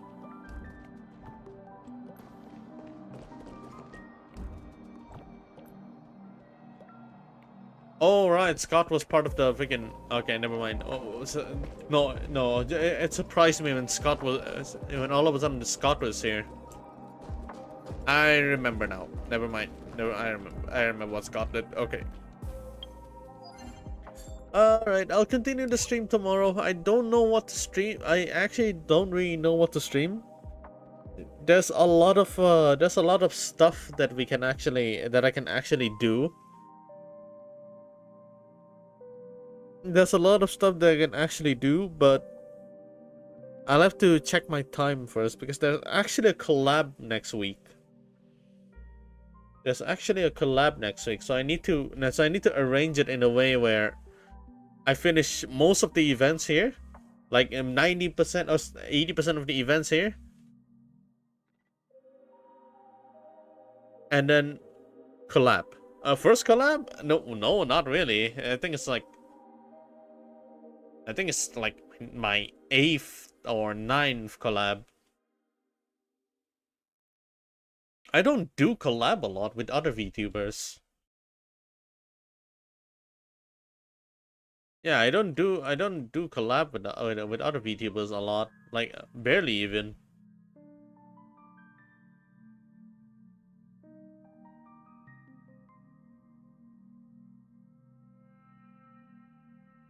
It's so rough, actually. There's actually a dark reason for it. There's actually a really dark reason for it. And that's because since I'm actually part of the technically as a Malaysian, there is a Malaysian VTuber community. But holy fuck, man. The story for that incident is ridiculous to the point of like it being an article somewhere. But long story short, there's two people created a female VTuber persona, and then they pretended to be in a date. They pretend to be in a fucking date. You don't need to say it because if you're uncomfortable. Oh, I don't mind saying it because it's so stupid. Like the reason for it to be completely disbanded is so stupid. So they made this one female VTuber, which is who claims to be from the state that I live in, and this girl, this quote unquote this girl managed to gather a lot of Malaysian VTuber to manage to make the VTuber trend in Malaysia trending enough to make a Discord of it. So it's like a Discord server, but for the whole freaking Malaysian VTuber community. And what happened was this thing lasted for 3 years. It was only in the 3rd year where one day this VTuber makes a smash or pass on a ridiculously huge banner filled with almost 800 VTuber models. It was supposed to be some kind of like family photo. Thankfully, I was not part of it because I already knew there was something wrong. And it's cringy. So they decided it would be a good idea to make a smash or pass stream for all of these 800 VTuber, thinking that it's actually good. It's actually good content. But the drawback is that people don't like it because it is their model after all. So they have the rights to what they want to do with their own model, but other people shouldn't be doing this thing where you sexualize the fucking the 800 models there, like treat them like that. So the people didn't like it, and they were like, and then they, of course, they apologized it, and then they decided to make an investigation. Sorry, the people apologized. The people who made the stream apologized, and then the community decided to make an investigation, and then they later find out that there are some of the screenshots and DMs and such. There is a freaking Google Doc too. It's so hilarious, by the way. So apparently, oh my fucking god. So apparently, the girl VTuber that was in a bunch of interview, in a bunch of articles, that is the face of the VTuber community in Malaysia, turned out to be a fake person. Turned out to be a fake persona created by the two mods slash admin that were running their freaking server, and one of them decided to pretend that they're dating with this freaking VTuber, and after the community find out, they decided to confront the person themselves, the one who created the freaking VTuber, and then they defended it by saying that this is a real person, and then they sent a screenshot of a fucking lady saying that this is the real person. So you know what the community did? One of the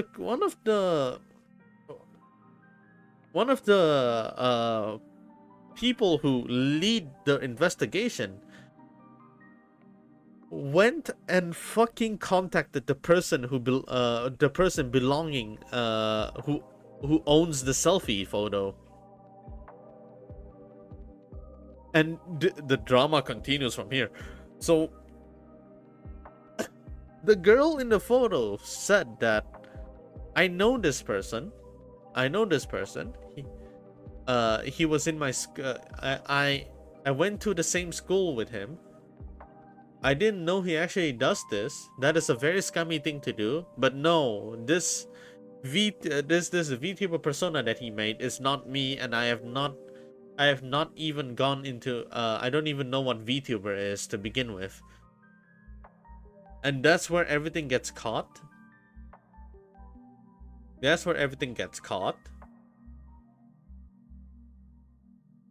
And then there is a freaking and then there's a freaking post from the freaking fake girl VTuber saying that I got some stuff to do. I got some personal stuff to do. I won't be able to be online. I'm going on an indefinite hiatus. It's still attempting to fool the freaking community, which is already fading really bad. And after all those chaos like rotate into a 360, and then they just do a somersault, and they just do a fucking carefully destroying the world freaking scenario, the server got fucking purged. The admin and also some of the mods kicked all of us out. The normal members, they removed the messages and all. They remove almost everything, and then they just like the server just disappears. It's all gone. And of course now the whole freaking 800 plus people that gathered together completely spread out, and now they don't even call themselves Malaysian VTubers anymore. They call themselves English VTubers instead. For those who speak English, I have a few Malaysian VTuber friends that I know, like personally, who call themselves EN VTuber instead of like Malaysian VTubers. Like they don't even dare to call themselves that anymore. It's so fucking hilarious. Oh man, it's one of the stupidest dramas I've actually read. I've actually read and also listened to. Oh my god. It's so stupid. But yeah. But now the one that I collab in is the one that I'm gonna be collab with on next week involves the Malaysian, sorry, not the Malaysian. It's it is a Malaysian VTuber named Miki who runs the server with a lot of like Dota players, and she actually brought like most of the members to play some Goose Goose Duck. They really thought they were gonna get away with it. They really thought they did. Like holy shit, you've got to be stupid for this. The person who made the freaking fake VTuber lives in the same state as me. They're also Sabahans. So, I low key, I feel very embarrassed as a freaking Sabahan right now to actually have these people within the community. And not only, and these people are horny as fuck too. They, at some point, there's people screenshotting the DMs where this dude actually sexting himself. Well, by himself, I mean the freaking VTuber girl that he made. That, like, they created some fake DMs and some kind of like roleplay DMs with him and her. Like, oh my god, I can't. It's so my, it's crazy.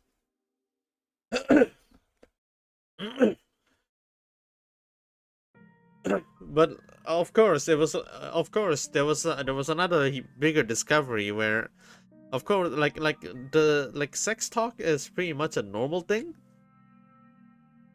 It's pretty much a normal thing in a lot of situation, but the problem is that at some point there's some like a bunch of screenshot where this girl VTuber persona DMs the sexual stuff with real girls, and they don't even know that this is a dude behind the freaking account. So he's already making a cybercrime. It was so scummy. Oh my goodness. I'm never. Well, me and my friend already swore for. Me and some of my friends already swore, like, if there's ever a chance for my VT to actually come along, I'd rather not be involved in most of these things. Like, I'll only join them just because, but at the end of the day, I won't be part of any event, and would rather just stay in my own lane. Otherwise, I'm gonna be put into very, very stupid situations. Fuck, man. There's actually a lot more. There's actually a lot of like a bunch of lores too, but that's a story for another time. Okay. The story I told has a variation where instead of drinking all the blood alone, yeah, that one I am very curious about. There's gotta be another one. Was that she created humanoid creatures called Beital. These creatures had vampire-like fangs and claws, had a huge hunger for blood. They weren't affected by the sun, can regenerate, and were immortal. Together with the goddess, they drank all his blood. Oh, so it balances out, making sure that it doesn't reach the ground.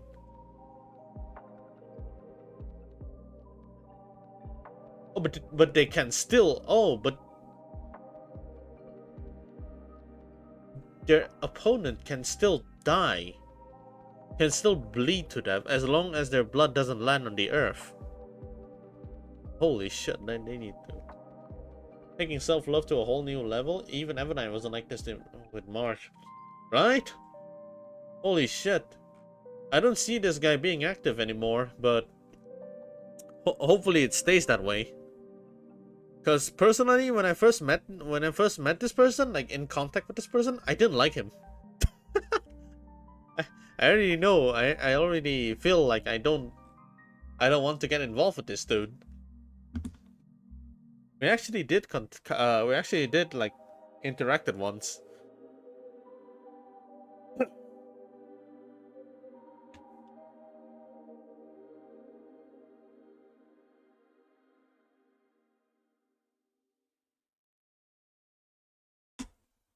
I would wipe myself from the internet forever.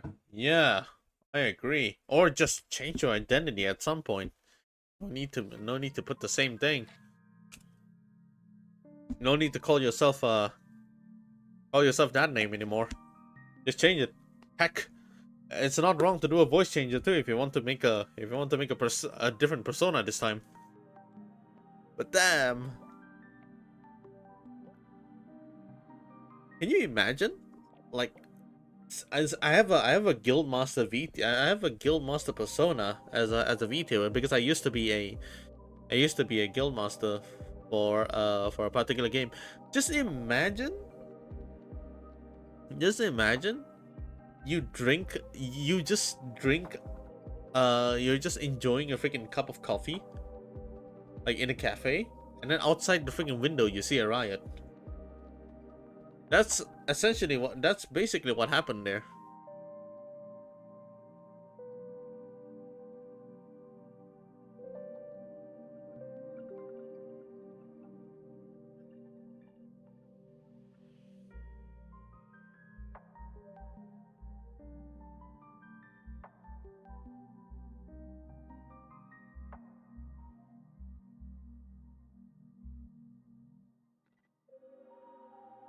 Ah, that was a good time.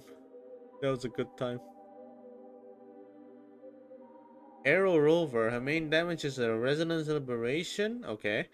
And she supports, heals, and shields too. Yeah, I saw it. That was really cool.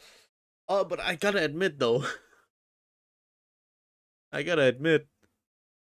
I think I might end up pulling. I might end up pulling cheese off a pulling. I just saw the pulling animations, and I fell in love. What? That is so cool. She shocks herself. Her freaking Eidolon tab is her doing, I was about to say gang sign. Doing freaking ninja hand signs? Like what?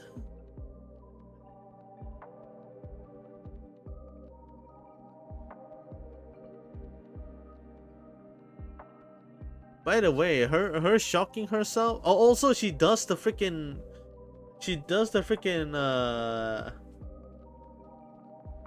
Toaru Gagaku no Railgun, the anime. She also does the freaking anime thing, where she flicks the freaking coin and it just fly really damn fast. Shoots coin basically with her freaking hand. Yeah, oh my god. She's a Chinese Taoist after all. Well, I'm pretty sure Chinese Taoist doesn't go that far. Also, she wears headphone, which is something that I could not ignore. The characters with headphones are the coolest ones for me. Like, wow. I can't ignore that.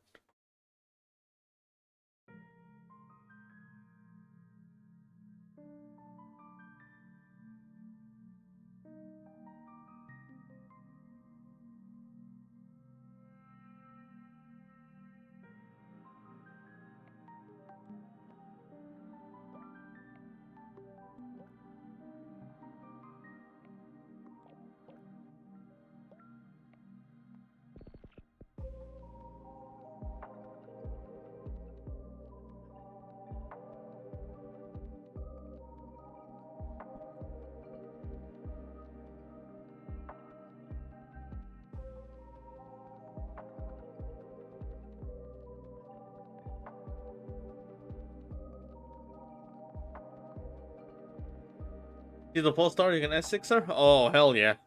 Oh hell yeah, that makes the work easier. That makes the work easier. Oh, speaking of which, I am actually coming back to transcribing music again. Good lord. That's actually a little bit of time for me to do the thing now. So that other channel is coming back. Holy. I listened to Lucia's EP on the Xanus channel, and I did not know that it is a Celtic song. That is my specialized genre, and another thing I didn't know is that this song is so good that currently it has 2-point-something million views.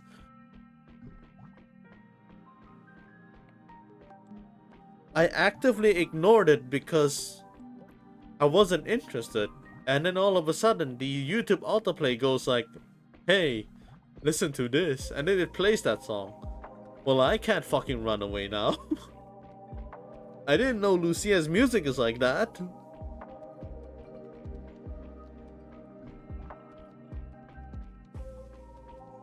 All the best for it. Thank you, thank you. I'm coming back, boys.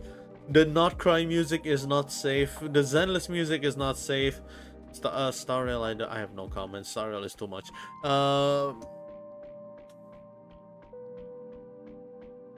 I need to wait for Tengoku before I can actually do anything. Like, and Wuwa only has a few music that I'm actually interested in.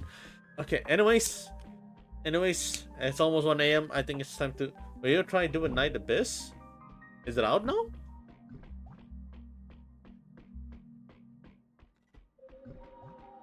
Road Slayer is telling me to play the other game. Chaos something 0. Chaos Nightmare. So I think it's out on 28? The fuck? The fuck? Came earlier. That's crazy. That is actually crazy. Hold up.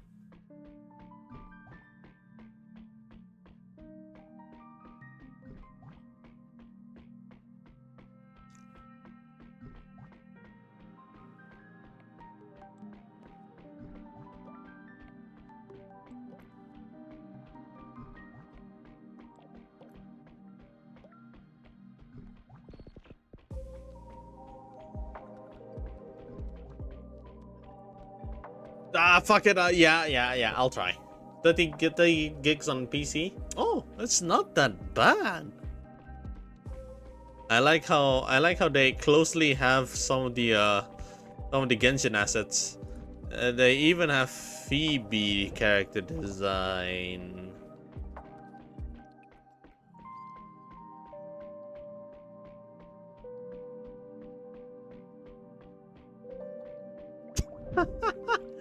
Oh, that's so obvious. But I guess that's fine.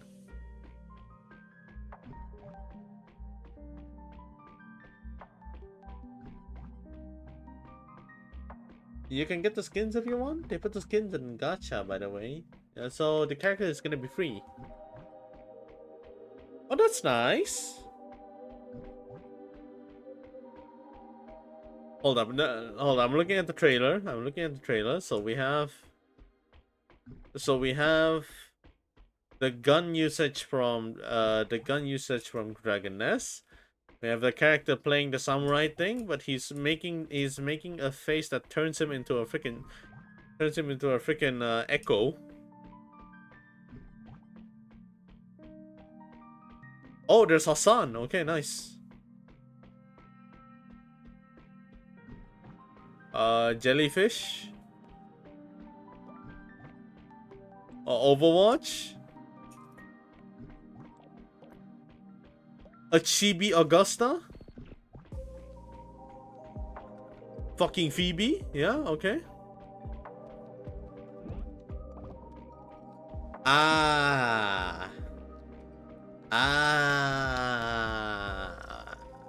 Okay. Well played.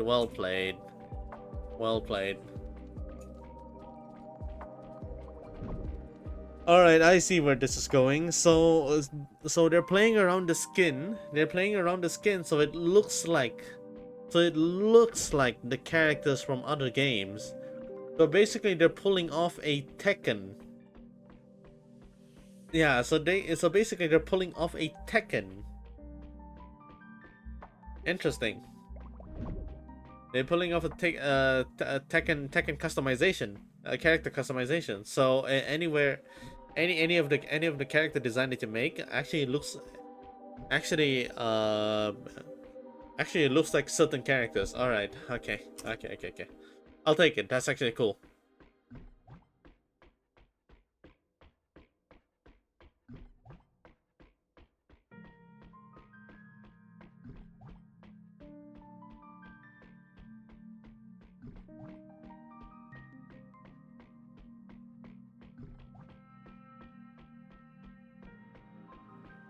It's so interesting that they have the Genshin, and they have the very closely Genshin assets. I'm pretty sure it's not really directly copied, so this one is this one must be a close replication rather than a blatant copy.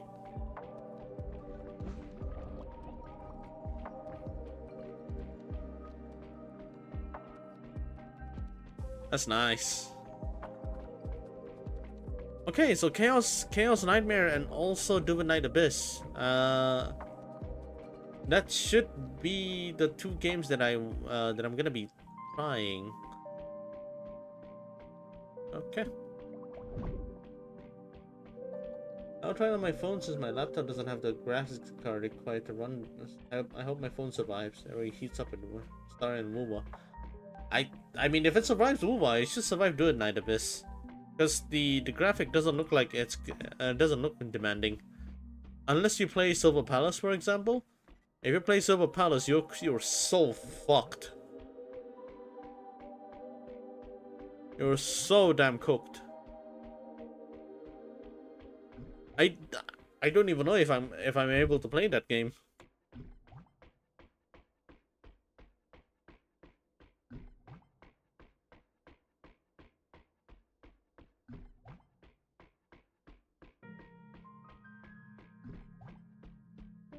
It is said to be more like Warframe?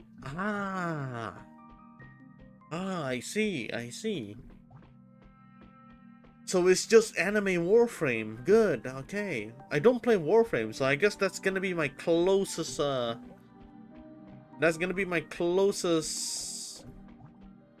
experience.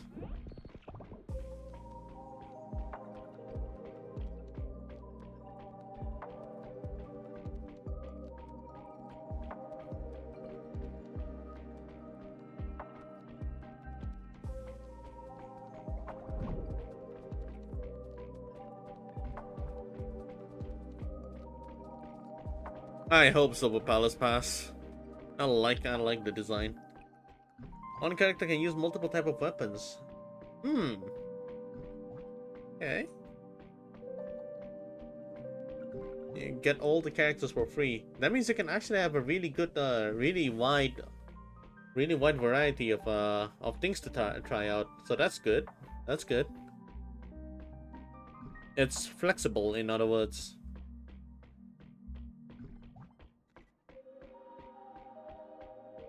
What else? What else? There's another game that I want to try.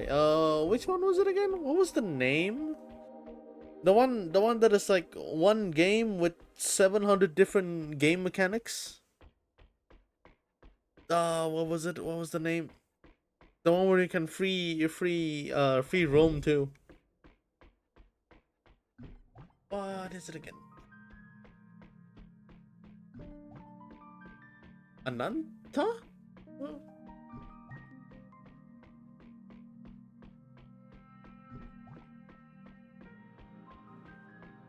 Was it?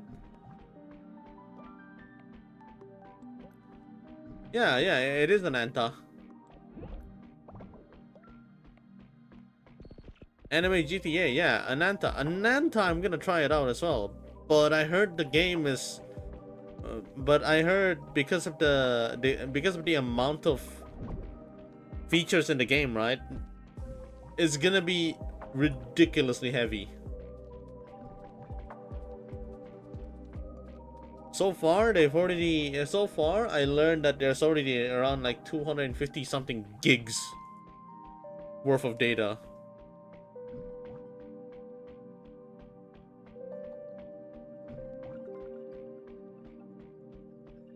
So they have a lot of stuff to load.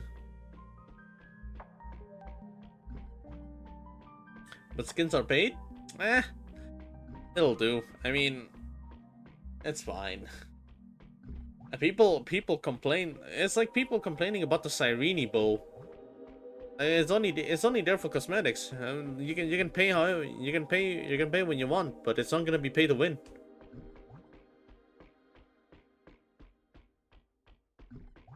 Any game that actually sells their skin is completely forgivable. Like it's only there for aesthetic. In fact, I used to complain. I used to complain about the freaking skin being purchasable in Mobile Legends. But later, I realized that that is the main way for them to get their game economy going. As long as it doesn't affect, as long as it doesn't give them like pay to win buffs. 4x full of free characters? Oh damn, that would be so nice. Or maybe every like every 50 or something polls you actually get the free you actually get to choose a free 4-star. And then when you choose that free 4-star, it actually provides you the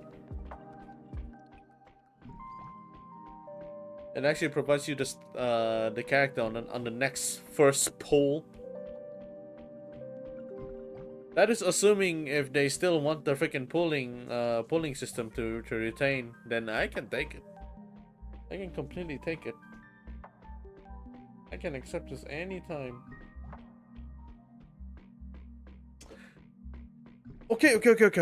All right. It is officially 1 a.m. I need to go to sleep. My dog is about to climb up the freaking bed. I shouldn't be doing this. I'm not allowing it. Hold up.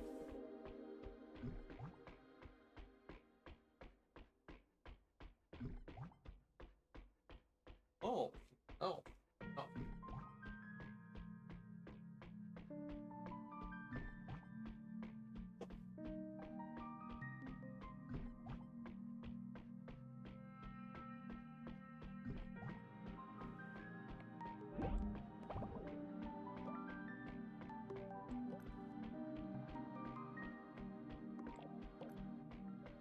Okay, I'll let her get up on the bed anyway. Alright. GG's. They should do something like a Vivian skin and Star getting skin through polls. They should do that. I agree. Oh, and then the last but 2 patches too. I agree. Anyways, GG's, good night. I'll see you guys tomorrow. I got no particular plans to stream, but I will stream.